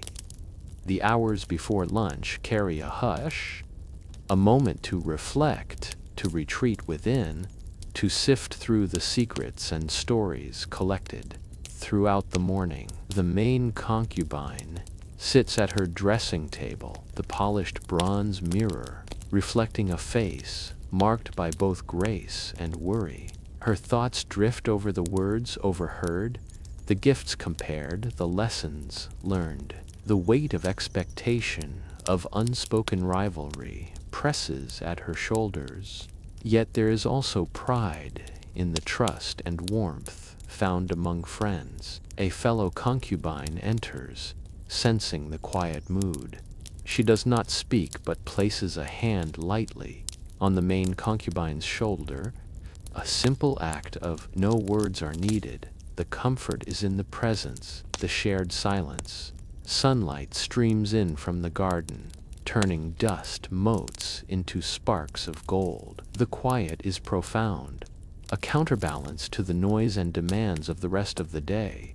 In the mirror, the main concubine sees not just her own reflection, but the faces of the women around her, sisters, friends, rivals, all caught in the same currents of hope and fear. She allows herself a deep, slow breath, feeling the calm settle into her bones. For now there is nothing to do but be, grateful for a rare pause, for the strength found in small kindnesses, for the beauty that endures even in the midst of uncertainty. As the sun crests its highest point, the mansion's inner garden fills with gentle bustle. Today is special. A luncheon outdoors, a tradition saved for fair weather and rare moods of harmony. Concubines and maids emerge together, arms full of mats, cushions, and small folding tables. Laughter mingles with the trill of birds and the perfume of blooming plum trees. The young concubine leads, carrying a roll of indigo cloth patterned with white cranes. She unrolls it beneath the largest tree, where sunlight flickers through branches and petals drift down, landing like blessings. An attendant follows, shaking out a bright yellow mat which billows in the breeze, prompting giggles from everyone nearby. Working in tandem, they smooth mats and set cushions, creating neat rows beneath the dappled light. A pair of older maids supervise with gentle authority, recalling past luncheons and reminding the youngest not to place mats too close to the koi pond's edge. "We don't want any more lost slippers," one teases, making everyone laugh. Some concubines linger at the garden's edge, gathering small blossoms and weaving them into garlands, while others inspect the arrangement, adjusting corners and straightening tables. Each gesture is deliberate, yet playful, a testament to how shared work can foster connection and dissolve boundaries. Once the final mat is in place, everyone stands back to admire the scene, a patchwork of color beneath the plum blossoms, sunlight gilding each surface. There is satisfaction in the harmony, the unspoken understanding that comes from many hands moving in concert. Before the first tray of food appears, the women and maids pause, savoring the sense of accomplishment and togetherness. For a moment, the garden is not just a setting but a sanctuary, an oasis where beauty is built, not simply found, and where the bonds of care and camaraderie are as sturdy as the ancient trees above. With the picnic mats ready, attention turns to the feast.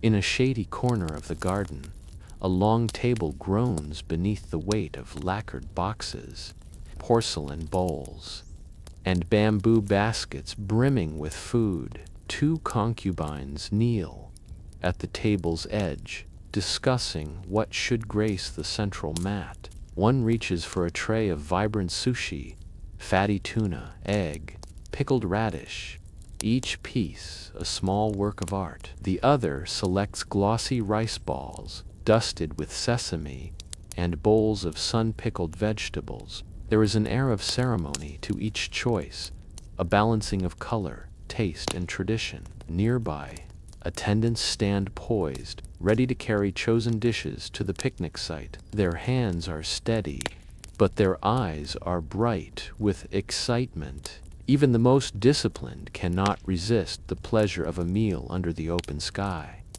Other women, tasked with dessert, create tiny masterpieces from bean paste and sweet rice. "Let's shape these like plum blossoms," one suggests, and soon a row of delicate pink and white confections lines a small tray. As selections are made, the women and maids exchange playful jabs. "Don't take all the eel," and friendly reminders to include the Lord's favorite pickled daikon. Each dish is placed with care, but also with joy, for food here is not just sustenance but celebration. When the last platter is chosen, the procession begins, attendants balancing trays, concubines carrying small bowls, everyone contributing to the unfolding scene beneath the trees. The meal is almost ready, anticipation mingling with hunger and delight. Before sitting, the women pause once more, admiring the feast they have assembled together. There is pride here and gratitude, a silent acknowledgement of abundance, beauty, and the pleasure of sharing with those who understand the importance of every detail.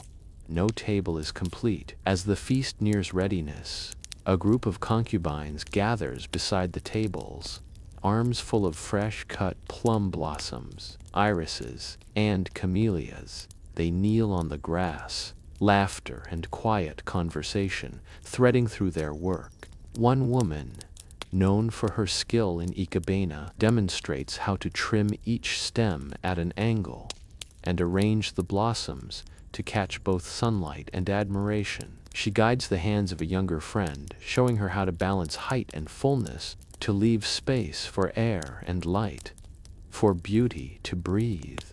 An attendant stands nearby, ready with a watering can, her own love of flowers evident in the gentle way she handles each vase. Together they experiment, adding a wisp of green here, a splash of red there, stepping back to view their creations from every angle.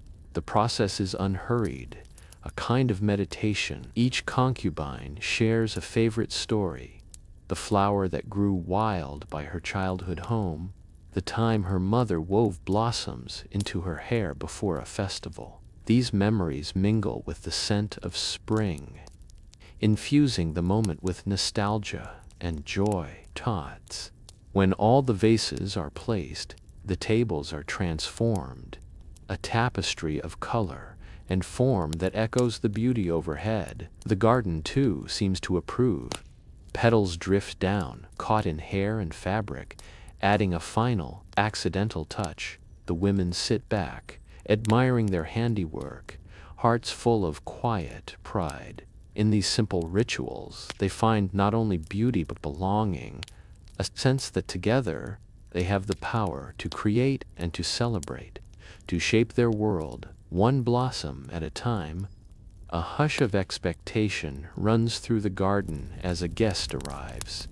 A noblewoman from a neighboring estate, her kimono radiant and her bearing serene. She is welcomed with deep bows and the respectful silence reserved for those who bring news and novelty. The concubines gather in a circle, their curiosity barely hidden beneath the formalities. The eldest among them steps forward to offer greetings and present tea. Her voice a model of poise. "We are honored by your presence," she says, her words smooth as silk. Attendants serve sweets, the confections shaped like blossoms and birds. The guest accepts with a gracious smile, exchanging pleasantries and compliments before allowing herself to relax into conversation. The women are eager for stories from beyond the walls, rumors of new fashions, tales of festivals, hints of changes in fortune among the region's great families. The guest obliges, her words weaving together humor, wisdom, and just enough scandal to satisfy her hosts. Laughter spreads, tension melts, and soon the formal gathering transforms into something warmer, more intimate. Even the youngest concubine, usually shy, finds herself drawn into the circle, emboldened by the visitor's kindness. As the afternoon deepens, the guest becomes a bridge between worlds, a reminder that life extends beyond the gardens, that change is possible, and that every house, no matter how grand or confined, is bound by the same joys and worries. When it is time to part, the concubines bow once more, genuine gratitude in their eyes. The visitor's presence lingers, a spark of hope and connection, making the garden feel a little wider, a little brighter. The meal has begun, and with it, the invisible walls between the concubines soften. 4 women gathered on a mat beneath the plum trees, cradle bowls of steaming rice and savory fish. Chopsticks dance, sake is poured, and laughter rises, a gentle music beneath the canopy. As they eat, the conversation drifts to childhood memories. Mariko, always ready with a tale, recounts her first time climbing a cherry tree, how she fell into a muddy ditch and had to face her mother's laughter as much as her scolding. The others roar with delight, one nearly spilling her bowl in surprise. Eiko shares a story of her village festival, when she accidentally wore mismatched sandals. Much to the amusement, they chased me all the way to the river, and I lost both shoes in the mud. She laughs, and the others cheer her pluck. Another concubine, quieter, tells of the first time she tasted sweet bean paste, a rare treat in her poor mountain home. The memory brings a faraway look to her eyes, and her friends listen with gentle respect. offering her another sweet as if to bridge the gap between past and present. An attendant, sensing the mood, pours sake with a quiet smile, while a maid refills rice bowls, her own eyes shining with unspoken memories. Here, in this circle, the women are not rivals but sisters, their pasts woven together by the stories they share. For a time, the burdens of rank and expectation fade, replaced by the warmth of camaraderie and the joy of simply being known. The plum blossoms drift down, blessing the stories with petals and promise, as laughter and kindness fill the garden. The garden, alive with color and joy, is briefly silenced by the clatter of a lacquered tray against the ground. The maid who carried it kneels in shock, cheeks burning, as a half-dozen delicate sweets scatter onto the moss and grass. For a heartbeat, the entire group pauses, every face turned toward the mishap, breaths caught between worry and sympathy. Without hesitation, two concubines rise from their mat and hurry to her side. One gently places a comforting hand on the maid's shoulder, while the other quickly gathers what sweets can be salvaged, inspecting them with a smile. "These still look perfect to me," she jokes, her tone as light as the drifting petals above. The other women, sensing the tension, respond with gentle laughter and words of encouragement. "It happens to us all," one calls, recalling her own mishap during last year's festival, how she'd spilled sake on the lady's best kimono and was forgiven after a heartfelt apology and a funny song. The maid's eyes brim with grateful tears, but she manages a small smile as the concubines help her to her feet. Another concubine hands her a fresh napkin, while yet another discreetly brushes the grass from her skirt. The atmosphere shifts from embarrassment to camaraderie, the group united in support rather than criticism. Even the head attendant, known for her stern demeanor, gives a rare nod of approval, her expression softening as she sees the kindness in action. A few sweets are lost to the earth, but most are saved, and the luncheon resumes. The episode becomes a new story to be shared, a reminder that mistakes are part of life, easily soothed by compassion and laughter. Later, as the sun slips westward, the maid is seen smiling, her spirit restored by the gentle strength of the women, who refuse to let shame linger in the garden's light. Unfolds. Two concubines, seated side by side, exchange a glance, mischief sparkling in their eyes. One slips a folded paper from her sleeve, careful to hide it beneath her hand as she reaches for a rice ball. The note changes hands beneath the table, unnoticed by most but not by all. An observant attendant, adjusting the arrangement of dishes, catches the subtle movement and narrows her eyes. Yet, recognizing the harmless nature of the act, she turns away, a small smile tugging at her lips.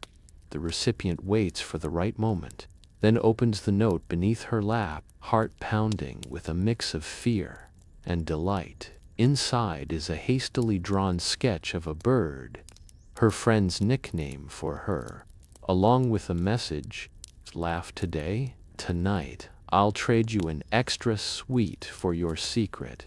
Suppressing a grin, the recipient quickly scribbles her reply, "Only if you sing at the evening banquet." The note is passed back with equal stealth, the exchange as thrilling as any forbidden romance. Nearby, others are too caught up in their own conversations to notice the tiny intrigue. Someone retells a story from earlier, while another pours more sake. The air is alive with warmth, trust, and gentle rivalry. The two conspirators share a brief look, equal parts pride and relief, before returning to the group's conversation. The secret remains theirs alone, a small thread woven into the day's tapestry. By the end of the meal, both women feel closer, their friendship deepened by the risk and the laughter. In a world of watchful eyes and strict routines, the freedom to share even the smallest secret is a joy beyond measure. Just as the meal's mood crests with laughter and ease, a ripple of tension passes through the garden. The Lord appears, his stately figure framed by flowering branches, his eyes sharp and searching. A hush descends, and in a practiced movement, the women lower their eyes and bow, the folds of their kimonos pooling on the grass like petals. The laughter that moments before rang out so freely is replaced by respectful silence, though the hint of amusement still dances in the air.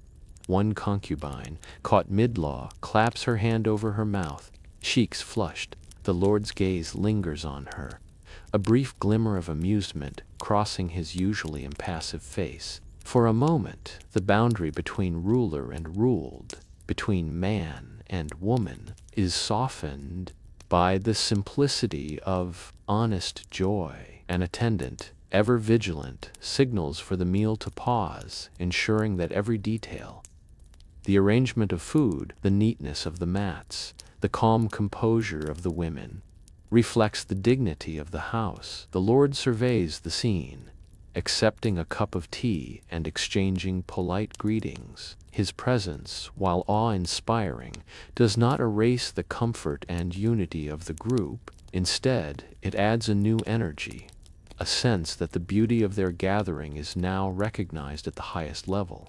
He offers a few words of praise for the flowers, remarks on the quality of the rice, and then, with a final approving nod, departs as quietly as he arrived. The garden breathes again, the spell broken. Quiet laughter returns, softer this time, and the women share glances of relief and pride. Their celebration has been. The memory of the Lord's rare smile lingers long after he is gone. As the meal draws to a close and the sun warms the garden, the mood shifts to celebration. 3 concubines, their voices well matched from many mornings of practice, kneel in a circle and begin to sing. A simple melody that speaks of spring's arrival and old friendship. Their voices rise, weaving together like strands of silk, soft and strong. The lyrics, full of longing and promise, float over the assembled company, casting a spell of peace and hope. Some women close their eyes, letting the music carry them away. Others smile and clap in gentle rhythm. A maid skilled in music plucks a shamisen, her nimble fingers coaxing sweet, sad notes that shimmer through the air.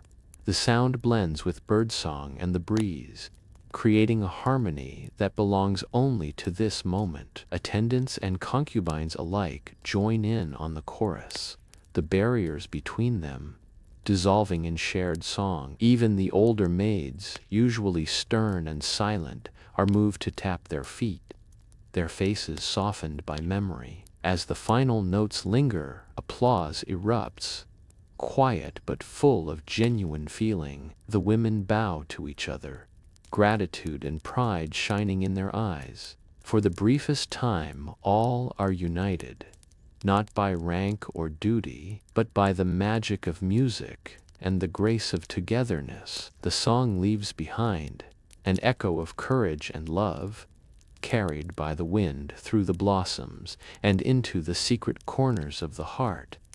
The last bowls are emptied, the last stories told, and a hush settles over the garden, a shared silence as comforting as the embrace of dusk. The women linger on their mats, cushions warm from the sun, hearts full from food, laughter, and companionship. No one speaks. Words, for now, are unnecessary. The concubines gaze out at the stillness of the pond, watching as koi ripple its surface, their bright scales flickering beneath the lilies.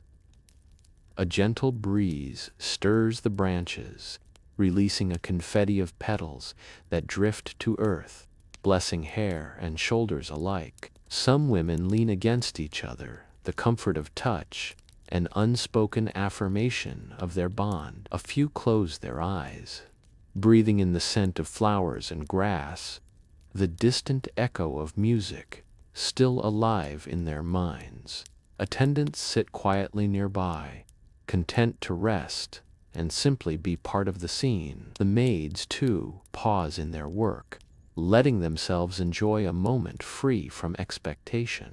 Sunlight slants low, gilding every face, every fold of silk, every delicate blossom. The beauty of the garden is magnified by their stillness, by the way they bear witness to it together, by the peace that arises when nothing more is asked than presence and gratitude. For a while, time itself seems to slow, stretching out to accommodate their rest, their wonder, their hope. The world beyond the walls fades, and all that remains is the serenity of this shared afternoon. When the bell calls them back to the routines of the house, the women rise slowly, carrying with them the tranquility of the garden and the certainty that beauty, once truly seen, can never be taken away. The first notes of afternoon find the household transformed. In the wide practice hall, the air vibrates with a quiet tension, every surface swept and polished, every cushion perfectly placed. The concubines, freshly dressed and meticulously groomed, stand in a straight line along the tatami, hands folded at their waists, eyes cast respectfully downward. At the doorway, the etiquette tutor makes her entrance. A woman of stately bearing, her kimono deep blue, hair swept back in a severe chignon. She pauses, bows deeply, and waits until every eye has met hers, if only for a moment. Her presence is both invitation and challenge. To learn, to perfect, to become worthy of the house's highest ideals. Today, she announces, her voice even and measured, we polish what cannot be bought. Grace, dignity, and the ability to inspire trust without a word. Attendants stand at the periphery, notebooks open, ready to capture every instruction. The tutor's methods are legendary. She can spot a crooked collar from across the room, correct a misplaced gesture with a single glance, and teach the difference between a bow of greeting and one of apology in a dozen subtle ways. The concubines watch and listen, nervous yet eager. They know that the lessons imparted here are more than rituals. They are lifelines, rules for survival and triumph in a world defined by custom and observation. As the lesson begins, each woman steels herself, determined not just to avoid error, but to absorb every nuance, every lesson, every possibility for self-mastery. Today, the room is a classroom, but soon these skills will shape their fates. Walking in this house is never just walking. It is ceremony, language, power, and self-possession. The etiquette tutor, hands clasped behind her back, surveys her students as they prepare for the day's first challenge. Remember, she instructs, each step is a message. Too fast, and you seem impatient. Too slow, and you appear timid. Let your movement show respect for yourself and all who watch. One by one, the concubines glide across the room, feet barely lifting from the tatami, kimono hems brushing in synchronized whispers. The tutor watches every angle, posture, pace, the gentle tilt of the head, the placement of hands. Near the end of the line, a younger concubine falters, her foot catching in her obi. A gentle gasp escapes, but before embarrassment can take root, the friend behind her murmurs, steady, offering a reassuring hand at her back. The tutor nods approvingly at the act of support.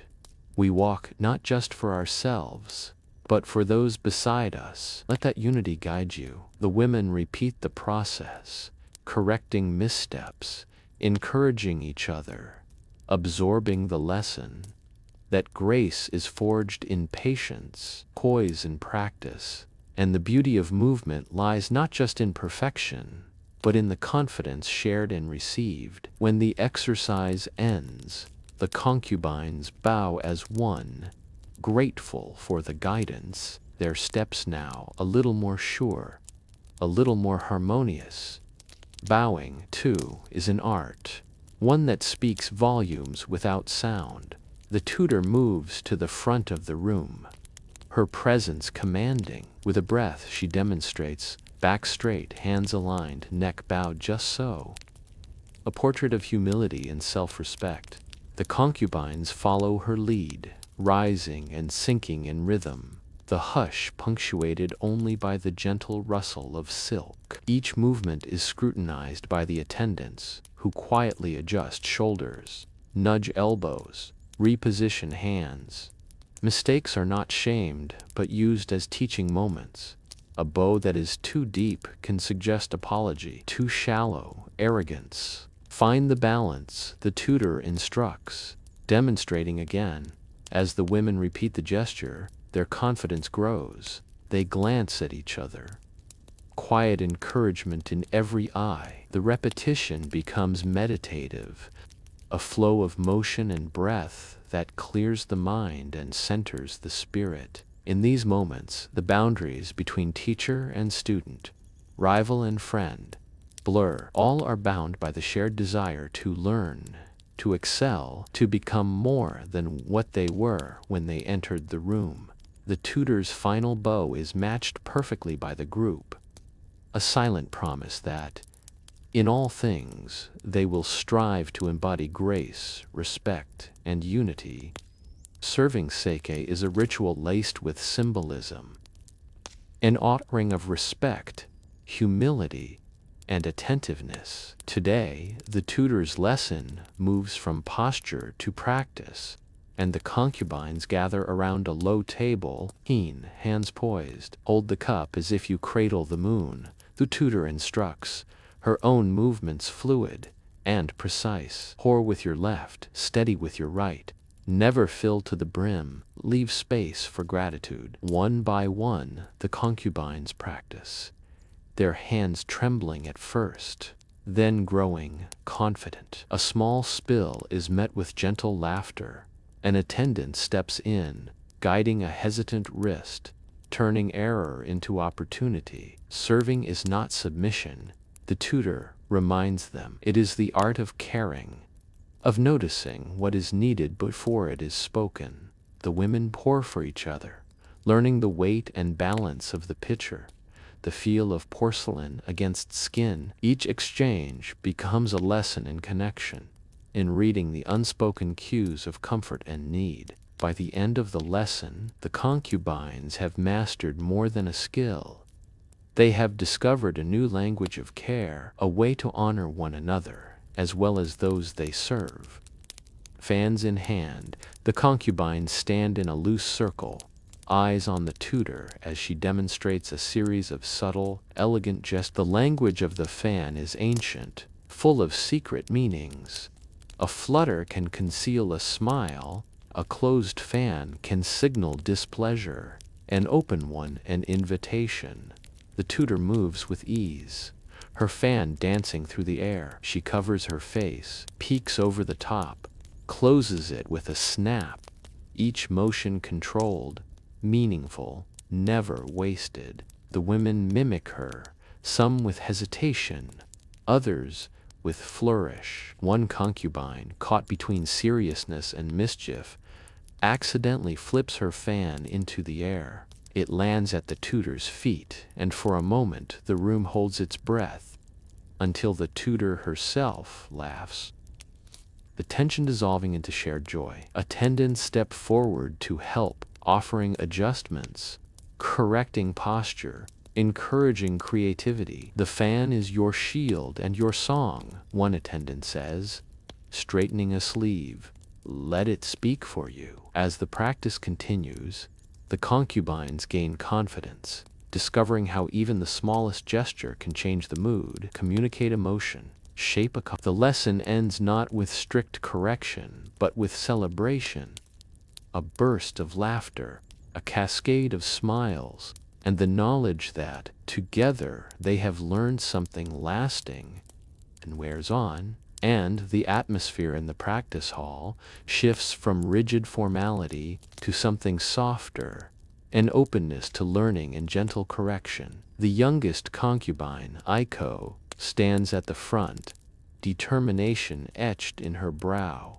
Her bow wobbles, hands unsure, posture too rigid, and her face floods with embarrassment. Instead of chastisement, the etiquette tutor moves beside her, lowering herself to Aiko's level, with a kindness born of wisdom. Again, she murmurs, voice low and gentle, but this time think of a willow branch, flexible, never forced. Bow from your heart, not just your back. Aiko breathes, her trembling lessening as she tries again. The tutor's hand guides her shoulders, softening the angle, helping her to find a natural flow. The other concubines, watching, offer silent support, one tilting her head in demonstration, another mouthing quiet encouragement. The attendants, stationed around the perimeter, pause in their note-taking, eyes full of empathy. They know this lesson is not just for Aiko,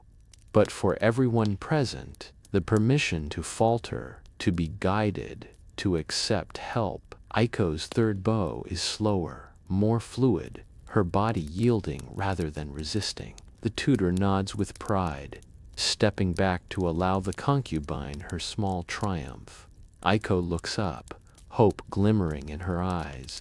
Mistakes become stepping stones, not stumbling blocks. The lesson, though rigorous, feels lighter, the room filled with soft laughter and the occasional sigh of relief as each concubine finds her own pace. By the end of the session, Aiko is not alone in her progress. Each woman leaves with a lesson learned, her heart buoyed by the knowledge that, in this house, patience and kindness are as important as perfection. The tutor's role gradually recedes as the concubines take over, forming small groups to practice what they've learned. In a loose circle, they bow to each other, rising and sinking with increasing confidence, laughter bubbling up when someone stumbles. Mariko gently corrects Hana's arm position, demonstrating the subtle difference between elegance and awkwardness. Chiyo helps Aiko with her walk, their steps in perfect synchrony, as they cross the tatami again and again. Mutual support. Each woman receives and gives correction, pride softened by humility, rivalry replaced with the satisfaction of shared achievement. Even the quieter concubines find their voices, offering advice and encouragement. Attendants circulate with hand towels and small cups of water, pausing to watch with approval as the circle moves in harmony. The tutor, arms folded, smiles with satisfaction. The best lessons are those that spark the desire to teach one another. As the afternoon sun slants through the shoji, the room is filled with an energy, both focused and playful. The barriers of formality dissolve, replaced by camaraderie and the pride of growing together. The practice session ends with a final, unified bow, each woman's gesture a little more sure, her heart lighter for having learned and taught. In turn, the day's lessons wind down, and the etiquette tutor moves to the center of the room, her severe features softened by a rare, genuine smile. She surveys her students, their posture, the glow of satisfaction on their faces, the way they stand a little taller than before. I have watched you all with care, she begins, her voice warmer than at the lesson's start. Today you have shown not just discipline but unity and kindness. These are the virtues that make a house strong. The concubines bow deeply, gratitude and relief flooding their hearts. For all the pressure of expectation, praise from the tutor is precious, a reward that lingers long after the lesson ends. The tutor moves among them, offering individual words of encouragement. Your bow is now full of grace. Your walk commands quiet respect. Your kindness helped your sister succeed. Attendants in the background share discreet smiles, pleased to see the women celebrated for their growth. As the tutor departs, the concubines gather in small clusters, recounting their struggles and triumphs. Their pride is genuine, their gratitude deep, proof that praise given honestly is a nourishment all its own. In the quiet that follows, the lessons seem to settle into the women's very bones, promising not just better performance, but a stronger sense of self, shaped by support, effort, and the gift of being truly seen. As the meal draws to a close and the sun warms the garden, the mood shifts to celebration. 3 concubines, their voices well matched from many mornings of practice, kneel in a circle and begin to sing. A simple melody that speaks of spring's arrival and old friendship. Their voices rise, weaving together, like strands of silk, soft and strong. The lyrics, full of longing and promise, float over the assembled company, casting a spell of peace and hope. Some women close their eyes, letting the music carry them away. Others smile and clap in gentle rhythm. A maid skilled in music plucks a shamisen, her nimble fingers coaxing sweet, sad notes that shimmer through the air.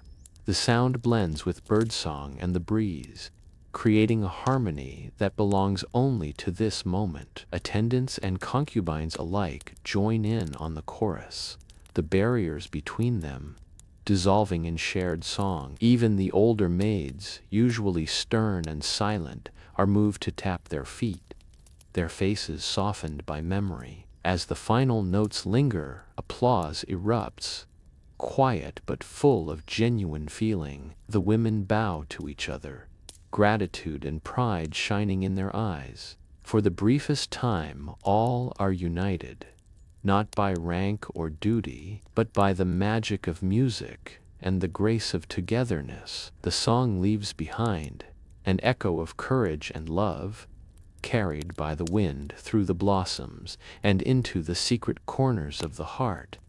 Night descends gently, filling the women's quarters with a golden hush. 3 concubines gather by a low table, the soft glow of a paper lantern illuminating their faces. They sip tea, the warmth seeping into their hands and hearts.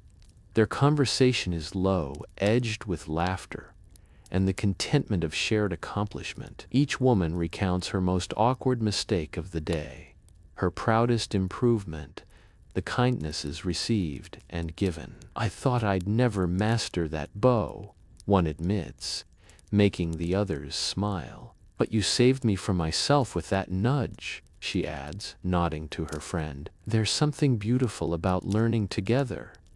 Another says, her gaze soft. We are not alone in our striving. Even the tutor sees us, and that matters. In the background, attendants move quietly, unfolding bedding and tidying away the day's clutter. The atmosphere is peaceful, filled with gratitude for growth and the ease of friendship. As the lanterns dim, the women linger a little longer, savoring the sense of belonging that only comes after challenge, faced and met. Not alone, but hand in hand with others. When they finally slip beneath their quilts, sleep comes quickly, soft, deep, and untroubled, a reward earned by effort and kindness, and the gentle, ongoing work of becoming. Night thickens over the household, folding the corridors into shadow and silence. Most of the mansion sleeps, the day's noise faded to memory. Yet, in the quiet, a different kind of life stirs, a world of whispers, secrets, and hopes that cannot be spoken aloud. A concubine moves with feline stealth, her bare feet silent on the polished boards. In her hand is a note, folded small, the paper soft from the warmth of her grip. She pauses at a sliding door, her heart racing, the message she carries precious. A word of comfort, a hint of longing, perhaps even love. Her friend stands watch at the end of the hall. Body tense, eyes wide in the half-light, she listens for footsteps, for the creak of the head attendant's sandals, for any sign that their nighttime mission has been discovered. The concubine kneels, pressing her hand to the tatami for luck, and slides the note beneath the door. It disappears into darkness, its fate now out of her hands. She lingers for a heartbeat, sending a silent wish with it. May it bring joy, may it bring peace, may it never be found by the wrong person. The watcher signals.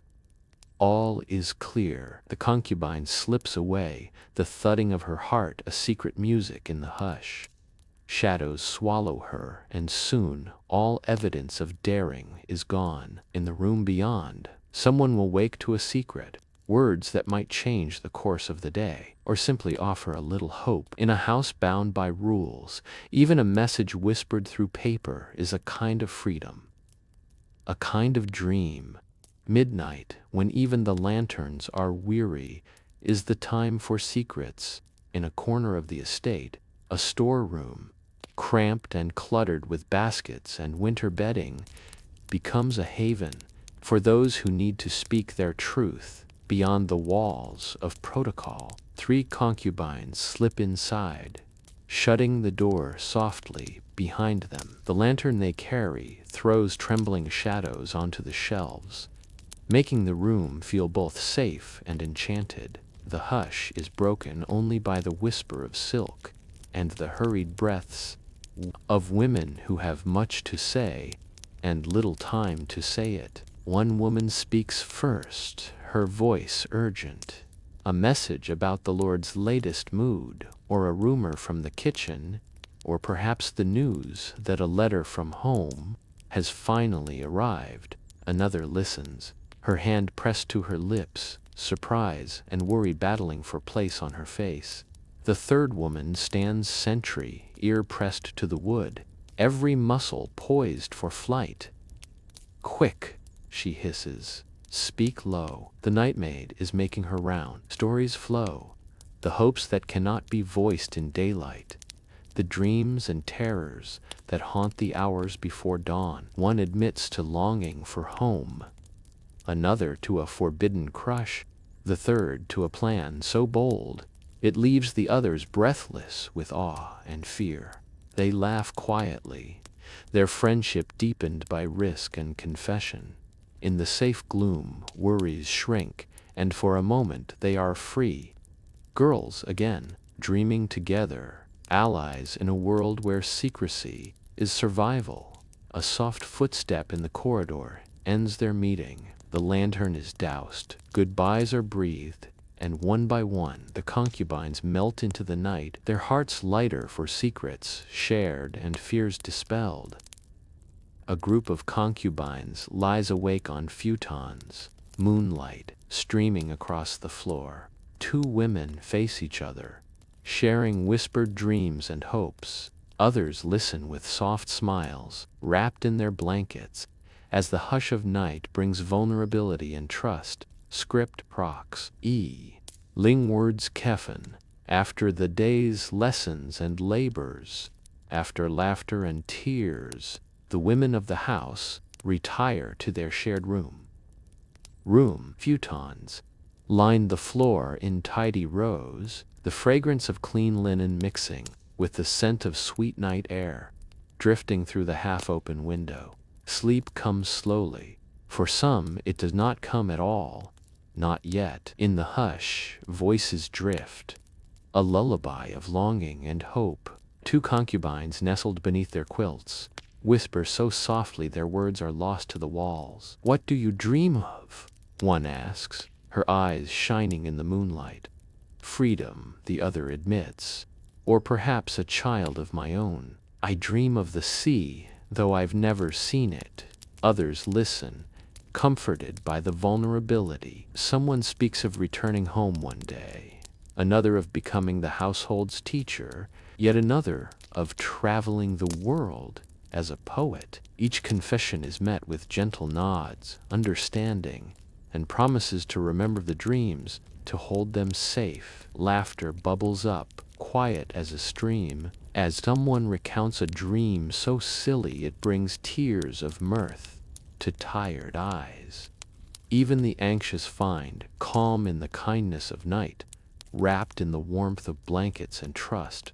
Voices fade, moonlight and peace settle over the room, and in that fragile hour the women sleep, not alone, but wrapped in hope and the shared certainty that dreams, once spoken, are never entirely lost. Night's deepening brings the gentle rituals that mark the boundary between waking and dreams. In the women's quarters, a small circle forms around a flickering candle, its light softening shadows and inviting quiet talk. One concubine, hand-skilled from years of practice, sits behind her friend, slowly braiding her long black hair. The movement is rhythmic, a comfort, a memory of girlhood and home. Another woman sets out a plate of tiny rice cakes, their sweetness meant to chase away any bitterness the day left behind. Words are few.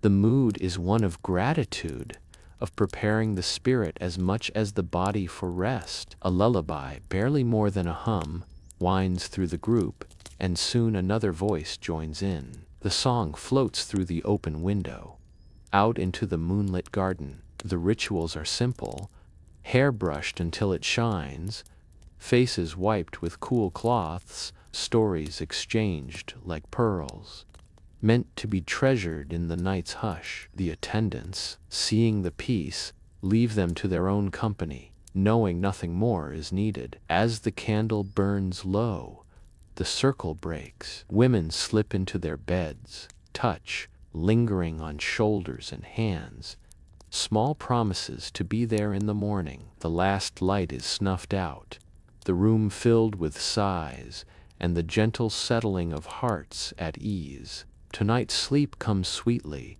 carried on the strength of ritual, the grace of care, and the certainty that in this house no one rests alone. Takwini, night's embrace, slowly loosens its hold as the faintest glow appears at the edge of the sky.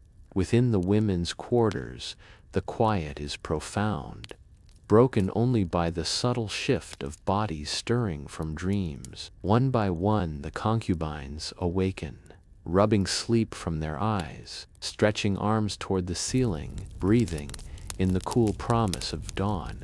The room is tranquil, suffused with that delicate blue that comes before sunrise, a time outside of time when hope is as soft as the air itself. Two friends, waking side by side, exchange a smile. No words are needed, the look is enough. A silent acknowledgement of dreams survived, of secrets shared, of the day about to unfold. An attendant moves quietly, sliding open the shoji with a gentle hand. Fresh air pours in, crisp and fragrant with the scent of dew and plum blossoms. The new day tiptoes in on a hush, promising beginnings, chances, maybe even change. The women gather their bedding, smooth their hair, share soft good mornings. In the gentle ritual of waking, there is no rush, only the grace of transition. A kindness given first to oneself, then to each other. As dawn strengthens, so does the household's pulse. But for now, in this in-between hour, the concubines exist only for themselves and for each other, unburdened, at peace, ready to greet whatever comes with open hearts.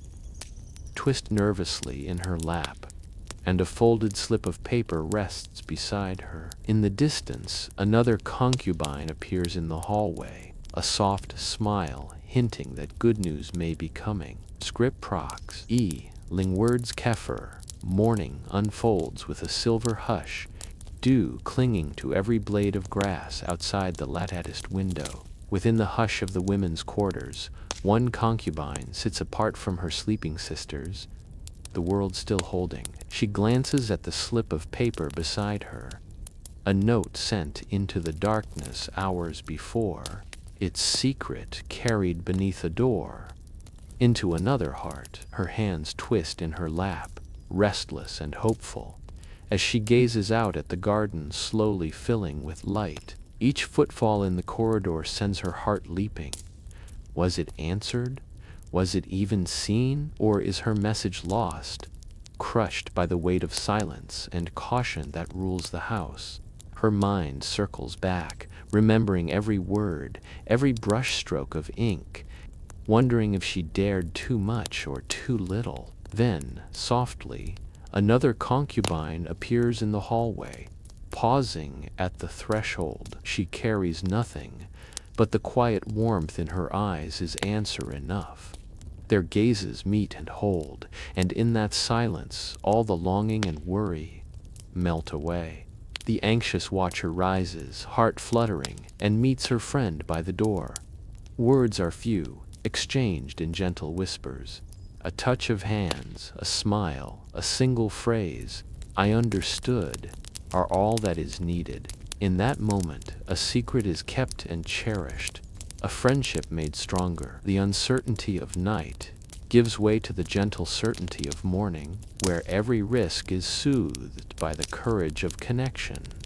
As the other women awaken, the two friends slip quietly into the day, their spirits light, carrying the invisible joy of hope answered and fears dissolved by kindness. As the sun climbs higher, warmth spills into the inner garden, coaxing open the last of the plum blossoms. Beneath the pink and white canopy, two concubines find solace, slipping away from the busy hum of the house. Seated on a stone bench, their knees nearly touching, the world feels narrowed to just this spot. Petals swirling, a faint breeze carrying the promise of spring. One woman leans in, her voice barely more than a breath, and confides the ache of her heart. A letter that never came, a promise unkept, the loneliness of longing in a place so full of watchful eyes. Her friend listens, arms wrapping gently around her shoulders. "You are not alone," she murmurs. "I have felt it too. The wanting, the waiting." She offers a memory in return, a tale of first love in a distant village, a loss that lingered long after the lanterns were put out at night. They sit together in silence, letting the comfort of shared secrets fill the space between words. Above them, the plum tree rains petals on their hair and shoulders, gentle blessings for honesty and trust. In the background, an attendant sweeps the garden, her movements careful, eyes averted. She knows that some wounds are best healed not by advice, but by presence and acceptance. The confession finished, the two friends sit a while longer, breathing in the sweet scent of spring. When they rise, their burdens are lighter, their steps more sure. The strength found in friendship becomes a shield against the harder moments to come, and the secret of the plum tree remains their own. Night again, and the corridors of the house are thick with secrets. Two concubines, their faces wet with the remnants of tears and the soft shine of hope, meet by the pale glow of the moon filtering through a lattice window.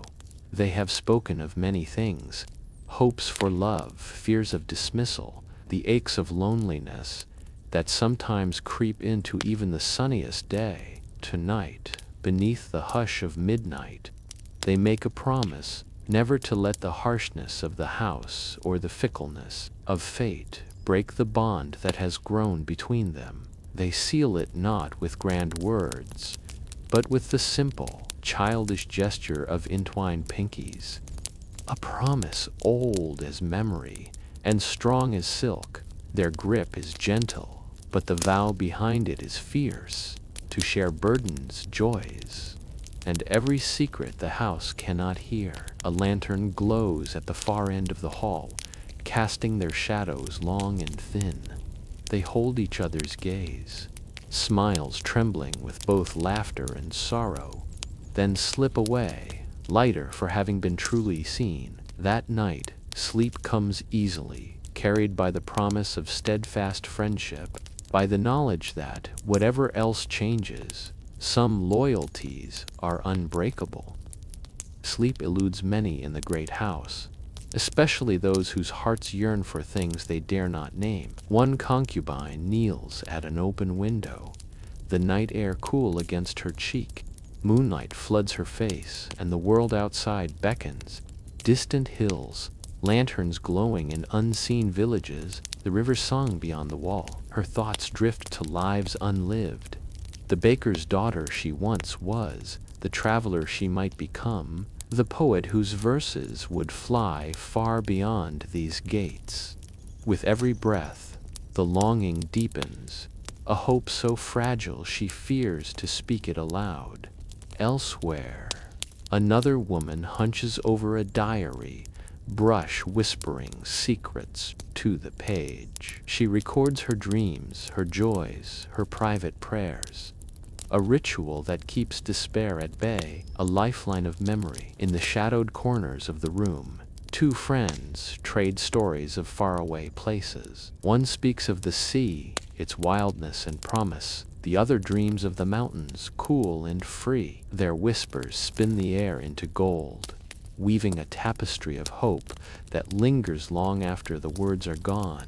For a while, these dreams lift them above the boundaries of the house. Even as the night deepens and sleep finally claims them, the longing for freedom is transformed into something soft, persistent, and beautiful, like the first faint light of dawn, promising another chance to hope. The darkness lifts at last, replaced by the hush of dawn, the world painted in silver and rose. In the women's quarters, the concubines stir, slipping from their beds and pulling on soft robes, faces still shadowed with dreams, but hearts buoyed by new hope. One by one, they drift together in the center of the room. There are sleepy smiles, arms wrapped in gentle hugs, the warmth of sisterhood, undiminished by the challenges of the night before. A kettle simmers, and soon the air is scented with the promise of tea. A concubine pours the first cup for a friend, hands steady, eyes shining with gratitude. Another arranges blossoms in a vase, their color and fragrance, a reminder that beauty begins anew with every day. The others gather cushions, set out small plates, and begin the quiet ritual of breakfast. Conversation is soft, words chosen with care. Some recall dreams. Others share plans for the coming hours. But always there is kindness, a willingness to listen and reassure. The wounds of yesterday are soothed by laughter, by shared bread, by the knowledge that they face the day together. Sunlight climbs the walls, chasing away the last of the shadows. As the meal ends, the women are ready, rested, connected, hopeful once more. With hearts light and spirits strong, they rise to meet whatever challenges await, buoyed by the certainty that, in this house of secrets and dreams, they have found a family in each other. The house feels smaller when tempers rise, its corridors suddenly too narrow for secrets and pride. In the cool hush of the morning, two concubines meet by chance near the sliding screens. The elder, Mariko, presses a folded letter tightly to her chest. The younger, Hana, stands straight as a reed, her jaw set. A night's rumor lingers between them, words spoken in haste, intentions misunderstood, a friendship threatened by the competitive tides of favor and position. Neither wants to yield, yet the ache of distance is clear in their eyes. Mariko speaks first, her voice brittle as dry leaves. "I hear you told the lady about my letter." Hana's fingers curl, knuckles whitening. I said nothing untrue. You know as well as I do. We cannot keep secrets from the mistress. The air is thick with everything they do not say.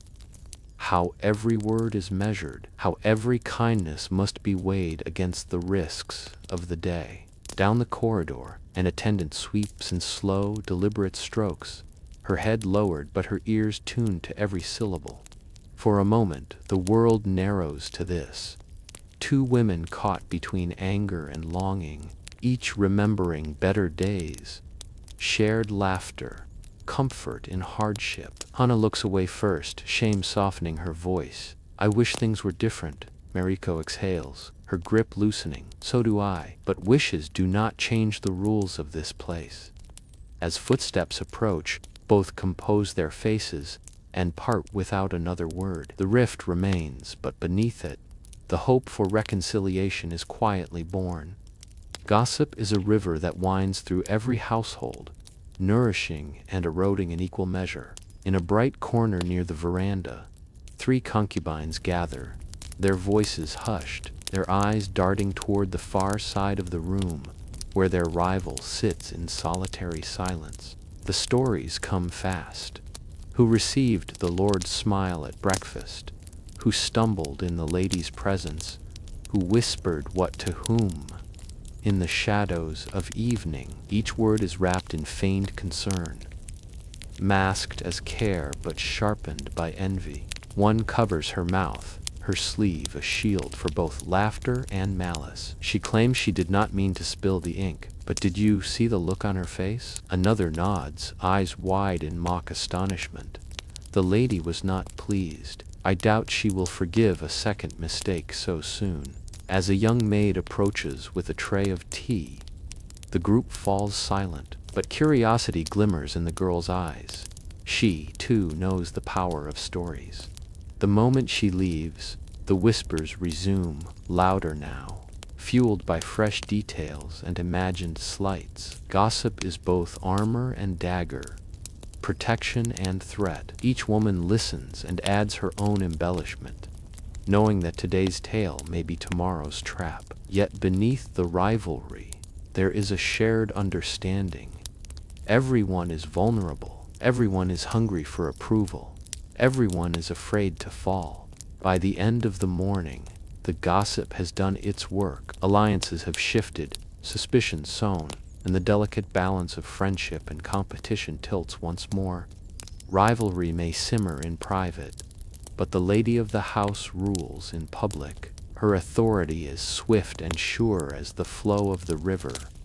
Outside, this morning, her patience has worn thin. Summoned to the main hall, the concubines kneel in a line, their heads bowed, breath held. The atmosphere is heavy with anticipation, as if even the walls wait for her judgment. Attendants line the perimeter, and one unrolls a scroll, a symbol of formality and finality.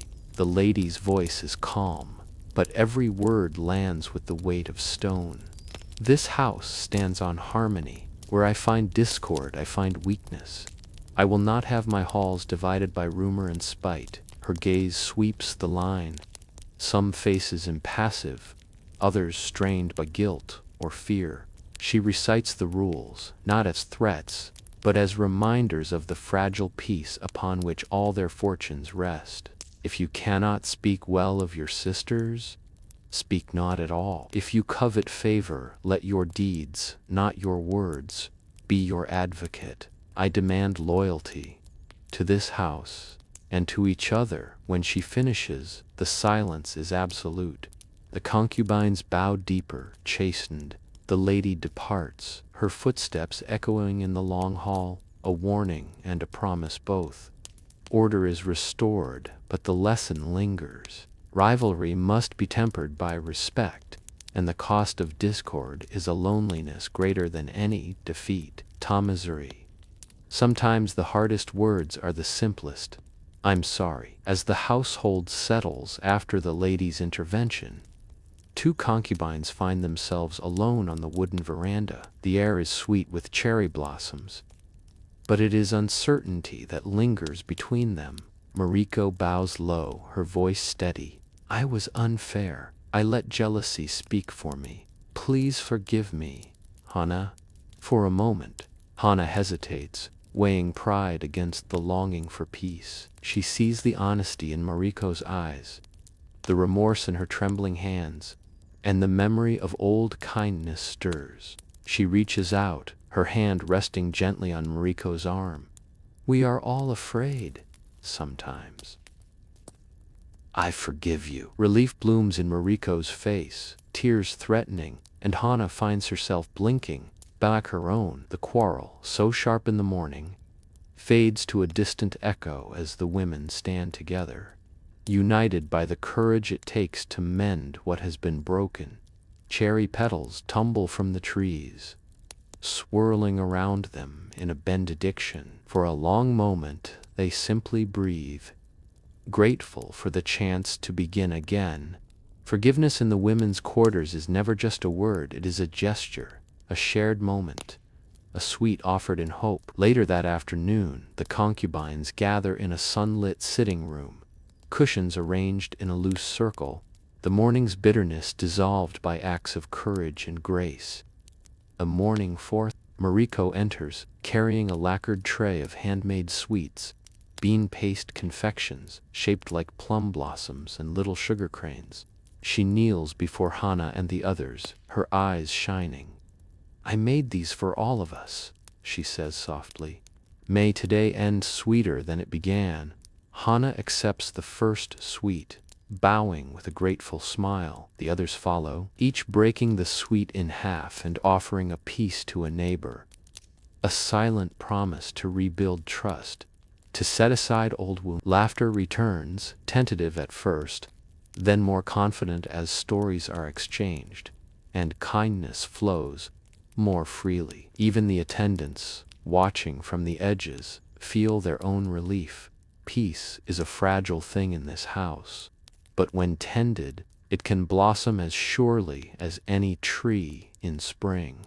The taste of sugar lingers, and with it, the knowledge that rivalry may never disappear, but reconciliation is always possible, for those willing to begin again, to share and to forgive. As dusk tiptoes closer, the women's quarters hum with gentle industry. A long, low table is strewn with fresh flowers. Arises, camellias, sprigs of fragrant pine. The concubines and their attendants gather in loose circles, each woman lost in the delicate craft of arranging blossoms, stems, and leaves. At one end of the table, Mariko and Hana find themselves side by side, the memory of their morning quarrel hanging softly between them. For a moment, neither speaks. Mariko holds a vase steady as Hana places the first iris, careful and precise. Their hands nearly brush. A hesitant smile flickers on Mariko's lips. "You always choose the best colors," she murmurs, admiration overcoming old pride. Hana glances up, surprise warming her face. "I learned from watching you," she replies. Their laughter is quiet. The sound is fragile as the petals they cradle, but it grows with each shared bloom. Around them, conversation rises and falls. Snippets of gossip, laughter, and the serious discussion of which arrangement might please the lady best. Attendants pass among the group, offering advice, gathering discarded stems, and exchanging contented glances at the new piece blooming in their midst. As the final vases are placed, Mariko and Hana step back to admire their shared work, a tapestry of color and grace. In the process of creating beauty, the tension between them dissolves, replaced by the simple, profound joy of working together. The evening feels lighter, the promise of reconciliation fulfilled not just in words, but in hands and hearts joined in gentle labor. Evening draws its first shadows across the inner garden, softening every angle, painting the world in gentle hues. Along the mossy path, 3 concubines stroll together, their voices low, laughter threading through their words like silver through silk. Only days ago, these women were wary of one another, their words barbed, their alliances fleeting. Now a kind of magic has shifted the air. Shared challenges, moments of vulnerability, and the courage to forgive have transformed old barriers into new bridges. They talk of small things at first, memories of childhood, the best way to fold a kimono, and care, a favorite song from the last As they walk, their circle tightens, and soon secrets are shared, hopes for the future, fears that linger after dark, dreams that have no place in the formal halls. Attendants, watching from the veranda, notice the change. The garden feels less tense, more alive with possibility. The head attendant, wise in such matters, nods in approval. A new alliance is forming, one that will ripple quietly through the house. As the concubines pause beneath a lantern, they clasp hands in a silent pledge, a promise to look out for one another, to defend against gossip, to build each other up rather than tear each other down. In the glow of twilight, the first threads of true friendship are spun, strong enough to withstand the jealousies and tests that may yet come.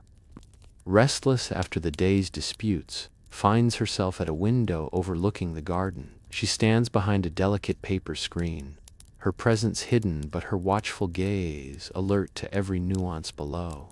In the fading light, she observes the concubines as they walk arm in arm, sharing stories, laughter, and the easy intimacy of friends, reunited. The sight is a balm, a wordless assurance that her intervention was not in vain. At her side, an attendant stands quietly, her own relief evident in her relaxed posture. "They seem well, my lady," she whispers, and the lady nods, her eyes brightening. For a moment, the weight of leadership eases. The lady remembers her own youth in a distant house, the comfort found in camaraderie, and the sting of its absence. She wishes for these women what she once wished for herself: safety, kindness, a place to belong. As the laughter drifts upward, the lady allows herself a gentle smile. She knows peace in the women's quarters is always fragile,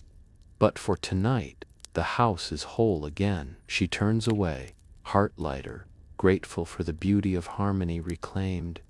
The garden at night is a place for hope. Lanterns swing gently from low branches, casting golden halos across faces turned upward in contemplation. Concubines and attendants gather in small circles, tea steaming in their cups, voices hushed, but full of feeling. Tonight, the talk turns to the future, a dangerous subject in a world where so much is decided by others, yet irresistible in its One woman, her eyes reflecting the lantern's light, confesses her wish to see her family again, to walk freely beyond the gates, to fall in love not from duty but from desire. The others listen, some smiling, some blinking away tears. Attendants add their own dreams, a home of their own, a garden to tend, a child to raise without fear. Each hope is received with empathy, no judgment or dismissal. It is a communion of longing, a reminder that every heart beats with dreams.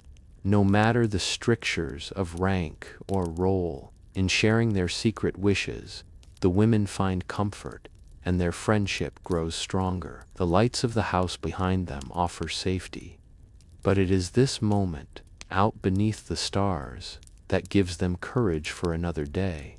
As tea is finished and the circle breaks, the women walk inside together, a quiet resolve in their steps. For as long as they have hope and each other, they can endure anything. Night falls softly over the women's quarters, wrapping every corner in lantern glow.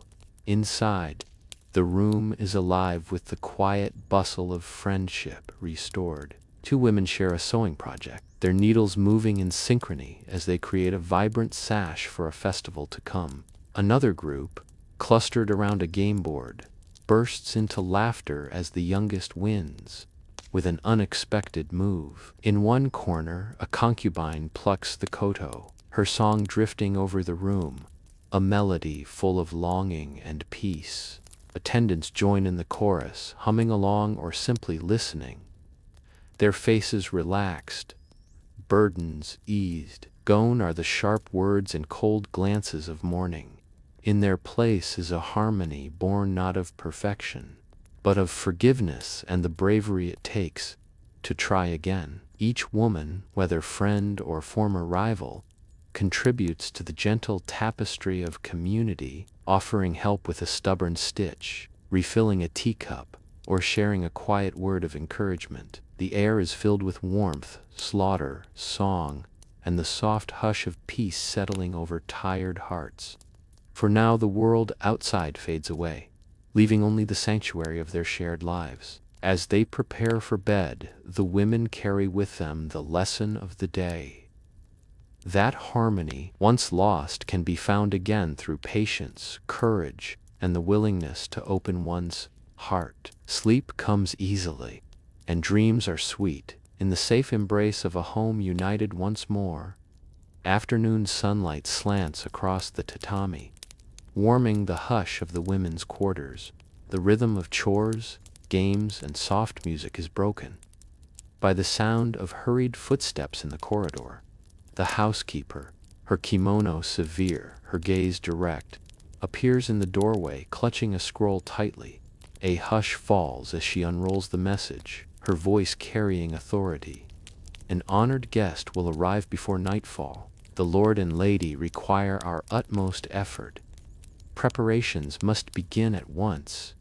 The words ripple through the room. Anticipation and anxiety flicker in every glance, every hand suddenly still. The house has hosted visitors before, but the rare urgency in the housekeeper's voice makes hearts pound. Concubines gather, forming small circles of whispered speculation. Who is the guest? A distant cousin seeking favor? A noble with ties to the court? Or perhaps someone whose presence signals change, opportunity, or risk for every woman in the house? Attendants exchange worried looks and set to work, while the concubines straighten their posture, minds racing through all they have learned of etiquette and poise. The day's plans dissolve, replaced by a singular focus, showing the household at its best. The housekeeper's gaze lingers on each woman, measuring resolve. This evening you represent not only yourselves, but all who have called this place home. Remember, harmony above all. As she leaves, the quarters erupt into motion. Old rivalries are forgotten, replaced by shared purpose. Hands busy themselves with kimonos, flowers, trays, and scrolls, each gesture purposeful, every word measured. In the mounting excitement, a quiet pride swells. Tonight, whatever challenges come, they will meet them together. Moments after the housekeeper's announcement, the lady of the house calls her court. She sits, regal and composed, at the heart of a sunlit chamber. Her voice is steady, her instructions clear, a tapestry of order woven from the day's chaos. Around her, concubines and attendants kneel in a careful circle. Each listens with a discipline born of countless lessons. Even so, hearts flutter with nerves and ambition. The lady's gaze lands on each in turn. You will greet the guest with the dignity this house demands. She begins, assigning roles with brisk authority. Mariko, you and Hana will prepare the main sitting room. Choose the finest screens and arrange fresh flowers. Chio, attend to the guest chambers, ensure the bedding is flawless, incense subtle, nothing left to chance. Aiko, you and the attendants will prepare the tea service. Every detail matters. As duties are divided, the women nod, exchanging glances that blend relief and worry. For some, the tasks are familiar. For others, this is a chance to prove themselves, to catch the lady's rare approval, or the guest's eye. Attendants rise, collecting trays, scrolls, and tools for their appointed chores. The lady's final words linger. Let there be no discord. The guest will remember not just our beauty, but our harmony. The meeting ends. As the women disperse, purpose fills the air. A blend of hope, tension, and the electric sense that tonight will be one to remember In a corner of the women's quarters, the wardrobe stands open, a riot of color and silk. Preparations for the guest's arrival have become a pageant of beauty, skill, and taste. 3 concubines and 2 attendants gather, hands sifting through layers of fabric, seeking perfection. One holds up a kimono of deep blue, its sleeves painted with cranes and pine, a symbol of longevity. Another admires a pale green silk, the embroidery so fine it seems to shimmer with light. Debate rises in gentle voices. Which shade best flatters the skin? Which pattern signals both humility and quiet pride? A third concubine, unsure, glances at her reflection in a polished bronze mirror. Her heart flutters with both anxiety and anticipation. This is her chance to be noticed, perhaps even chosen to entertain the guest with song or conversation. Attendants weigh in, offering gentle advice, honed from years of watching the shifting tides of favor. The Lord always admires plum blossoms, one whispers, but tonight is about the guest. Perhaps the peacock feathers for luck? Slowly choices are made. Obi sashes are paired with care, hair ornaments selected for subtlety and grace. Laughter and camaraderie bubble up, the earlier tension softened by shared purpose. As each woman dons her chosen attire, she stands a little taller, her confidence built not only on beauty, but on the knowledge that she is part of something greater than herself, a living mosaic of skill, loyalty, and dreams. As dusk deepens, the garden becomes a stage for quiet magic. Concubines and attendants move with purpose, each assigned task a ritual of hospitality and hope. Lanterns are hung from low branches, their soft light promising warmth and welcome. Petals are scattered across stone paths, a silent greeting for honored feet. One woman kneels by the pond, setting tiny candles afloat. Their flames shimmer on the water's surface, multiplying into 100 points of light. Another smooths the gravel around the stepping stones, careful to erase any trace of the day's activity. In the distance, 2 attendants tidy the benches, fluffing cushions and laying out silken throws. The mood is a blend of anticipation and teamwork. Voices are low, laughter muted. Even small mistakes are met with encouragement, a sign that tonight's harmony is not only expected, but chosen. As the last lanterns are lit and the garden is transformed, the women pause, allowing themselves a moment of pride. The setting is perfect, a tableau of beauty that speaks of care, tradition, and the shared strength of those who serve behind the scenes. With the final check complete, the concubines and attendants slip inside to ready themselves, hearts racing. The first footsteps of the guest, almost audible in the hush of evening. Script prox, ling words confers. Night falls fully, drawing silence over the house. At the entrance, lanterns cast golden pools of light onto the polished wood, and a sense of gravity settles over all assembled. The concubines and attendants kneel in perfect rows, kimonos gleaming, posture flawless.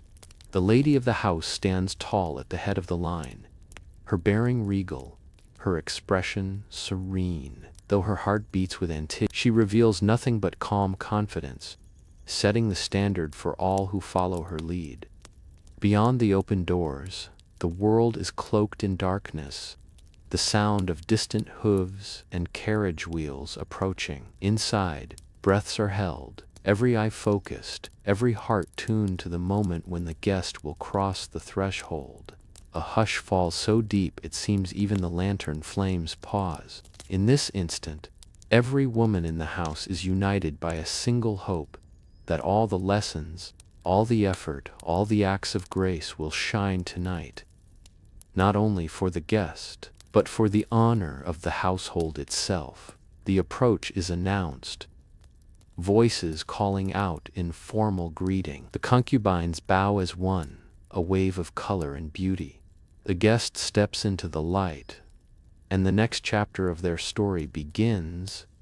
The doors glide open, and in a hush heavy with expectation, the guest enters, a figure of quiet power in flowing silk robes, his bearing marking him as someone accustomed to both respect and scrutiny. The lady of the house steps forward, her bow deep and elegant, every motion a testament to years of discipline and dignity. "We are honored by your presence," she intones, voice steady as the autumn moon. "Please accept our humble welcome and the hospitality of our home." The guest's reply is gracious, but measured. "The honor is mine." His eyes sweep the hall, lingering for a moment on the assembled women, concubines kneeling in rows, faces composed, kimonos glowing in the golden lantern light. Attendants, standing at the walls, watch every gesture, every flicker of the guest's expression. They hold trays with small gifts, a token of respect, and offer their own bows at the appropriate moment. Ceremony shapes each second. The guest is led slowly along the corridor, the housekeeper announcing every title and station. The concubines remain poised, rising and bowing in seamless choreography as the procession passes. Throughout, silence reigns, filled with the warmth of polished wood, the subtle scent of incense, and the pride of a house that knows its worth. At last, the guest is ushered to the main sitting room. The concubines file in, voices soft as silk, hearts pounding with hope. For tonight, every act, every glance, every word, every gesture will help decide the future of the household. As evening deepens, the main sitting room becomes a sanctuary of elegance. The guest is seated in a place of honor, surrounded by golden candlelight and the subtle harmony of carefully chosen decor. A senior concubine, selected for her mastery of etiquette, enters with a calm composure that belies the tension in her chest. She kneels before the guest, her movements artful and controlled, each gesture measured with years of practice. The tea ceremony unfolds as a wordless ballet. The lifting of the bamboo whisk, the steam curling in the delicate air, the faint sound of water poured just so. Every movement tells a story of devotion, skill, and the pursuit of beauty in the smallest acts. The guest watches, expression unreadable but eyes attentive. The silence is gentle, inviting presence. Other concubines and attendants stand in the background, hands folded, eyes lowered, a living tapestry of discipline and anticipation. The bowl is presented with a bow, and the guest receives it with a soft word of thanks. He sips, then nods in approval, a ripple of pride passing through the room. The ceremony is both gift and test, a chance to demonstrate not only the house's refinement, but the inner strength and grace of its women. As the final bow is given and the tea service cleared, the concubines feel the knot of worry loosen, replaced by a tentative hope that their efforts have not gone unnoticed. The evening continues with a performance, one that transforms the main chamber into a theater of light and grace. Two concubines, trained in the subtle art of dance, glide forward as musicians pluck koto strings and breathe haunting melodies through bamboo flutes. Their kimonos, chosen for their shifting colors, flutter like autumn leaves. Every gesture, from the tilt of a wrist to the turn of a foot, is deliberate and elegant, a language older than words. The dance tells a story of longing and hope, its rhythms echoing through every heart in the room. The guest watches with quiet appreciation, his gaze attentive and thoughtful. He sees not just the beauty, but the discipline and years of practice required to create such effortless art. Other concubines and attendants line the edges of the room, faces alight with pride, breath held in admiration. For a moment, rivalry is forgotten, replaced by the shared desire to honor the house and dazzle the guest. As the final notes fade, applause swells, soft, polite, deeply sincere. The dancers bow, cheeks flushed with accomplishment. In that moment, all feel the power of art to unite and uplift, to speak where words cannot. The guest inclines his head in genuine thanks, and the women's spirits soar. Whatever comes next, they know this night will be remembered. For the harmony, for the beauty, and for the courage it took to share their gifts. The feast is a tapestry of flavors and laughter, yet it is what follows that brings the night's true intimacy. The formalities ebb, replaced by the comfort of quiet conversation. Around low tables, the guest exchanges words with the lady of the house, with senior concubines, and finally with the younger women. Each interaction a careful dance of curiosity and courtesy. Aiko pours sake for the guest, her hands steady despite her nerves. He asks after her training, her favorite music, the stories she learned as a child. She answers shyly, finding her voice in the warmth of his interest. Elsewhere, Mariko and Hana share a whispered joke with an attendant, their faces lit by lantern glow. The guest listens as Chiyo recounts the legend behind the garden's oldest plum tree, her tale enchanting both visitor and host. Laughter rises and falls, mingling with the night's breeze. Rivalries have softened, replaced by pride and the pleasure of being seen, if only for an evening, in the fullness of one's gifts. As the conversations wane, the guest leans back, eyes thoughtful. "You honor your house with more than beauty," he says quietly. "You honor it with your hearts." In that moment, the women's efforts feel worthwhile. The lessons, the nerves, the hope. Tonight they have shared not just a meal, but the soul of their home. The great hall is quiet, lanterns snuffed one by one as the house slips back into it. In the women's quarters, the concubines move slowly, their energy spent but their hearts full. They help each other remove elaborate hairpins, fold silks, and gently rub tired shoulders. Attendants offer tea and warm cloths, their own pride visible in every gesture.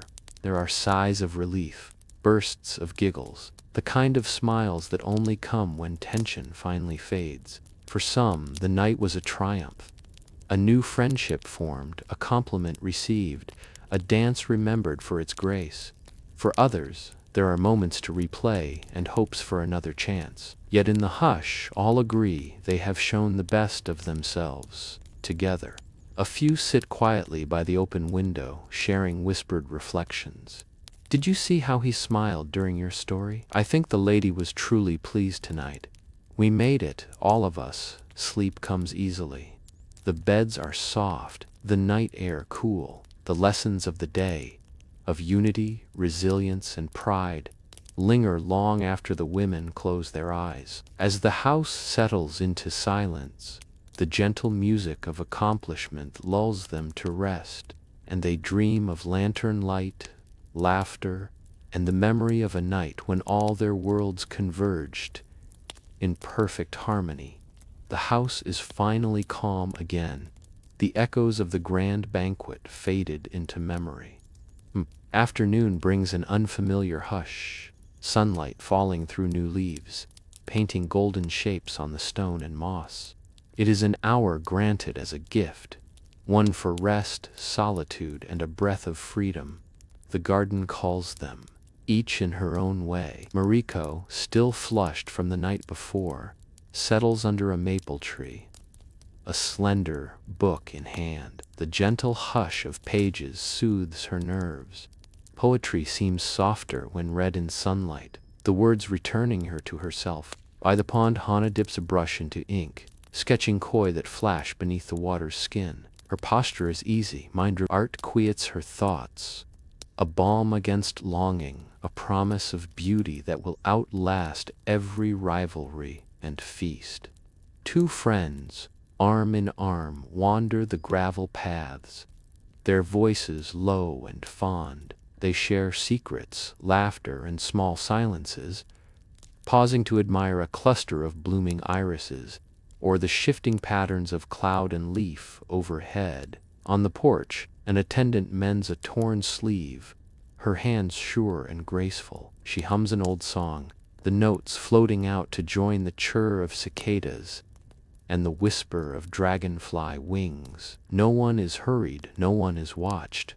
In this gentle hour, the garden becomes a sanctuary. Here, solitude is not loneliness, but a homecoming. The burdens of the house fall away, replaced by the quiet certainty that, for now, it is enough simply to be whole, present, and at peace. With afternoon light spilling through paper screens, the concubines find a rare freedom in words. At a low writing desk, Mariko smooths a blank sheet, the fine paper cool beneath her palm. The soft tap of the ink brush against stone echoes her own careful thoughts. She writes slowly, each character shaped by longing, news of the house, the beauty of the garden in spring, the small victories and secret sorrows she dares not share with anyone else. Her brushstrokes hold both hope and apology. I am well, she writes, though her heart aches for home. Across the room another woman sits, cradling a letter from a distant sister. She reads it again and again, lips moving silently with every remembered word. The letter is her anchor, proof that the world outside still remembers her, still loves her. An attendant stands by, setting down a tray of fresh ink and folded paper, careful not to interrupt the quiet flow of memory and hope. She knows, as the concubines do, that the act of writing home is a way of preserving identity, a thread that binds present to past, to endurance. As the letters are finished, the women share a moment of silence, sealing their words with a gentle sigh. Messages will be entrusted to a page at sundown, and each woman will wait, counting days until a reply, until the voice of home finds her in the hush of the women's quarters once more. A concubine naps beneath a blossoming plum tree, a book open on her chest. An attendant brings a folded shawl and gently drapes it over her. In the background, two more women share quiet laughter, watching their friends sleep in peace. Script, Prox. E. Lingward's Kranzer. There is an hour just after the sun passes its zenith when even the busiest hands are stilled. In a quiet corner of the garden, beneath the outstretched arms of a plum tree, a concubine lets herself rest, body curled, face softened, hair loose about her shoulders. She drifts into sleep, a book forgotten on her chest. The world hushes to let her dream. Dragonflies flicker over grass, petals drop, and distant laughter weaves through her thoughts like the gentle touch of home. Nearby, an attendant moves quietly, carrying a shawl. She bends with infinite care, draping it across the sleeping woman's shoulders, protecting her from the late-day breeze. She pauses, fingers brushing the edge of a page, a silent blessing for peace. Two other concubines spot the scene and share a soft laugh, careful not to disturb their friend. They remember times when they, too, found sanctuary in stolen naps, a luxury in a world that rarely grants such softness. As the nap stretches on, the woman's breath slows, face relaxing into a smile. For a few precious minutes, all burdens are lifted, all fears dissolved. The simple kindness of a shawl, the shade of a blooming tree, and the gentleness of watchful friends combine to create a haven, fragile and whole. When she wakes refreshed and grateful, the sun is lower in the sky. She finds her friends waiting, laughter ready to welcome her back, the shawl still warm with kindness and care. Window, Hana sits cross-legged, her diary open, brush moving slowly across the page. The ink is dark and sure, the words private. She records her hopes for the coming days. Harmony in the women's quarters. A smile from the lady, the courage to perform well at the next music lesson. She writes too, of regret, Harsh words spoken in anger, moments of envy, apologies left unspoken. Her brush hesitates, then moves on, transforming shame into resolve. A few feet away, two friends sit together, journals open between them. Their trust is such that they read aloud, passages of longing, poems for distant family, even silly lists of things they miss most: plum wine, their mother's laughter, rain on a temple roof. The shared vulnerability they comfort, tease, and encourage, helping each other see old mistakes in a softer light. The room is quiet, but not lonely. Each woman's journal is a companion, a place to lay down burdens, to forgive herself, to remember that growth begins with honesty and is nurtured by kindness.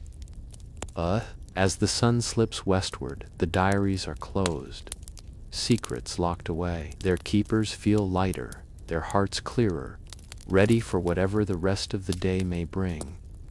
The hush of afternoon is broken only by the gentle plucking of strings, Akoto's voice rising and falling in the sunlit main hall. One concubine, lost in the music, lets her hands move freely, coaxing soft melodies that shimmer and fade like ripples on a pond.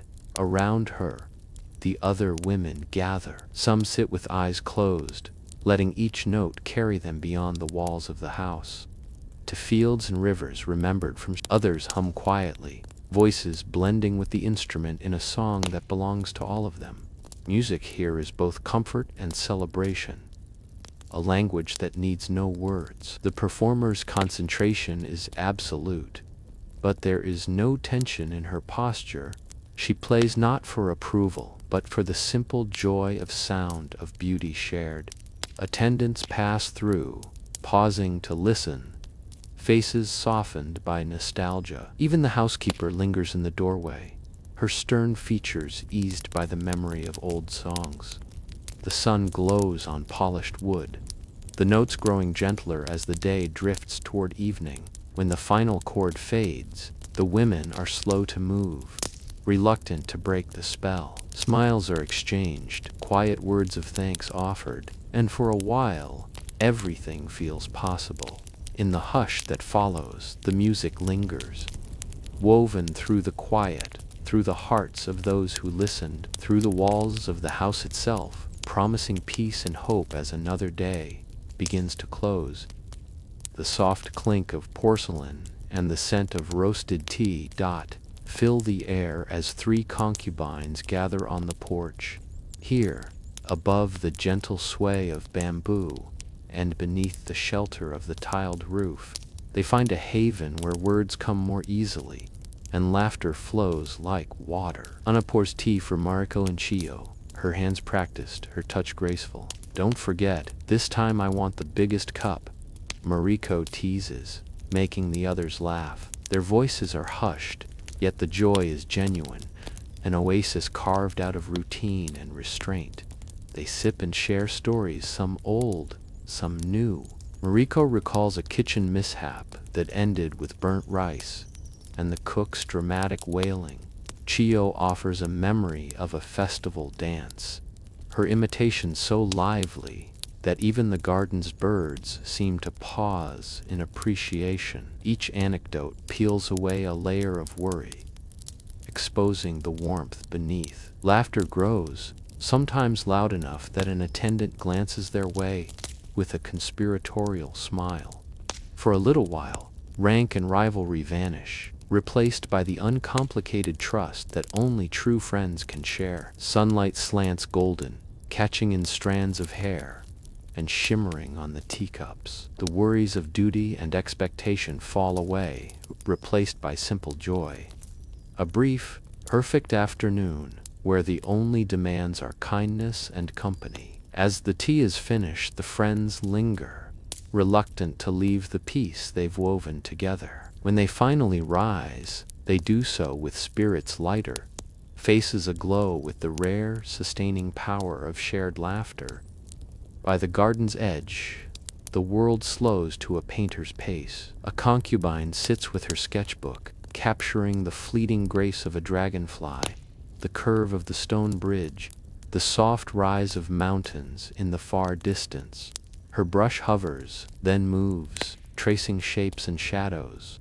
She is lost in the act, letting the garden guide her hand, letting memory and hope mingle with the ink. The afternoon is silent but for the brush's whisper and the distant song of cicadas. A friend draws near, kneeling beside her. "That's lovely," she murmurs, watching as the sketch takes form. "You have a way of making the ordinary seem magical." The artist smiles, her eyes shining. "It's easy when the world is so beautiful." They talk softly of art and dreams, of things seen and imagined. The observer, suggesting she add the reflection of the clouds in the pond, or the glint of a goldfish among the reeds. For a while, they sit in companionable quiet, the afternoon unfolding in peaceful creativity. The sketchbook becomes a map of memory, of time well spent, of friendship deepened, of beauty found in stillness. As the sun dips lower, the two rise and return to the house, carrying with them the image of a perfect moment, one rendered in ink, the other held close in the heart. Solitude can be a rare gift. In the quiet heart of the garden, a concubine walks slowly along a path lined with slender bamboo. The stalks sway in the afternoon breeze, rustling with a music as old as the earth itself. She lets her thoughts wander, her pace unhurried. Here, hidden from the world, she can breathe fully, allowing the worries and obligations of the day to fade into green light and soft shadow. The house, with all its voices and demands, is a memory softened by distance.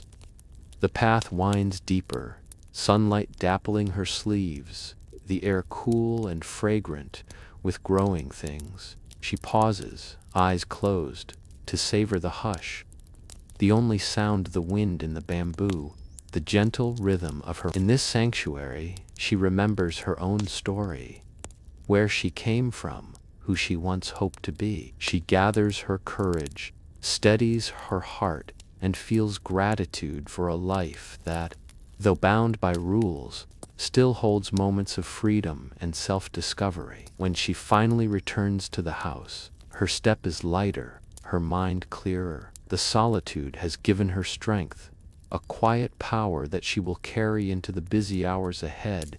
Inside, the cool shadows welcome a small circle of women busy at a new task. Around a low table, concubines and attendants gather, hands deftly threading bright cords through tiny pouches.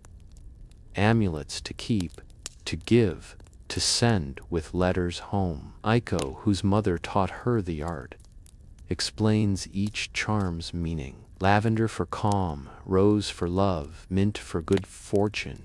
Her friends listen, choosing herbs and petals, fingers nimble as they fill each pouch and tie each knot. Stories and laughter win through the work, memories of old amulets worn at festivals, tokens sent to children or parents far away, hopes for health and reunion. The air is scented with the promise of care and the deep, quiet yearning for connection beyond the house's walls. As each amulet is finished, it is admired, passed from hand to hand. "May it bring you luck," one woman says, tucking the charm into her friend's sleeve. Another promises to slip hers into a letter home. The table becomes a patchwork of color and kindness, the room filled with gentle pride. This simple act, making amulets, is a way of caring for each other, of binding hope into every stitch and knot. By the time the sun sets, each woman holds a charm, a talisman against sorrow and solitude, a reminder that she is not alone. As the day yields to dusk, the world glows with the gentle gold of evening. The concubines gather on the wide wooden porch, their kimonos bright against the deepening shadows. Attendants join, arms brushing as all eyes turn toward the horizon. No one speaks. Words are unnecessary in the presence of such beauty. The sky shifts from blue to rose to indigo, clouds drifting like dreams. The garden, bathed in warm light, seems to hold its breath, a last sigh before night. Arms link in quiet solidarity. For this single, fleeting moment, there are no rivals or ranks, no duties or demands. There is only the gift of companionship and the serenity of the ending day. Some close their eyes, committing the scene to memory. Others silently thank the world for granting them peace, for the bonds forged through laughter and hardship, music and silence. As the sun slips behind the distant trees, a cool breeze rises, signaling it is time to return indoors. The women linger, unwilling to break the spell, but finally turn together, carrying the tranquility of sunset with them. Inside, lanterns bloom and soft voices begin the evening's rituals. Yet for each woman, the day's last light remains. A promise, a comfort, a reminder that even in a life shaped by boundaries, there is beauty, friendship, and the hope of another gentle dawn.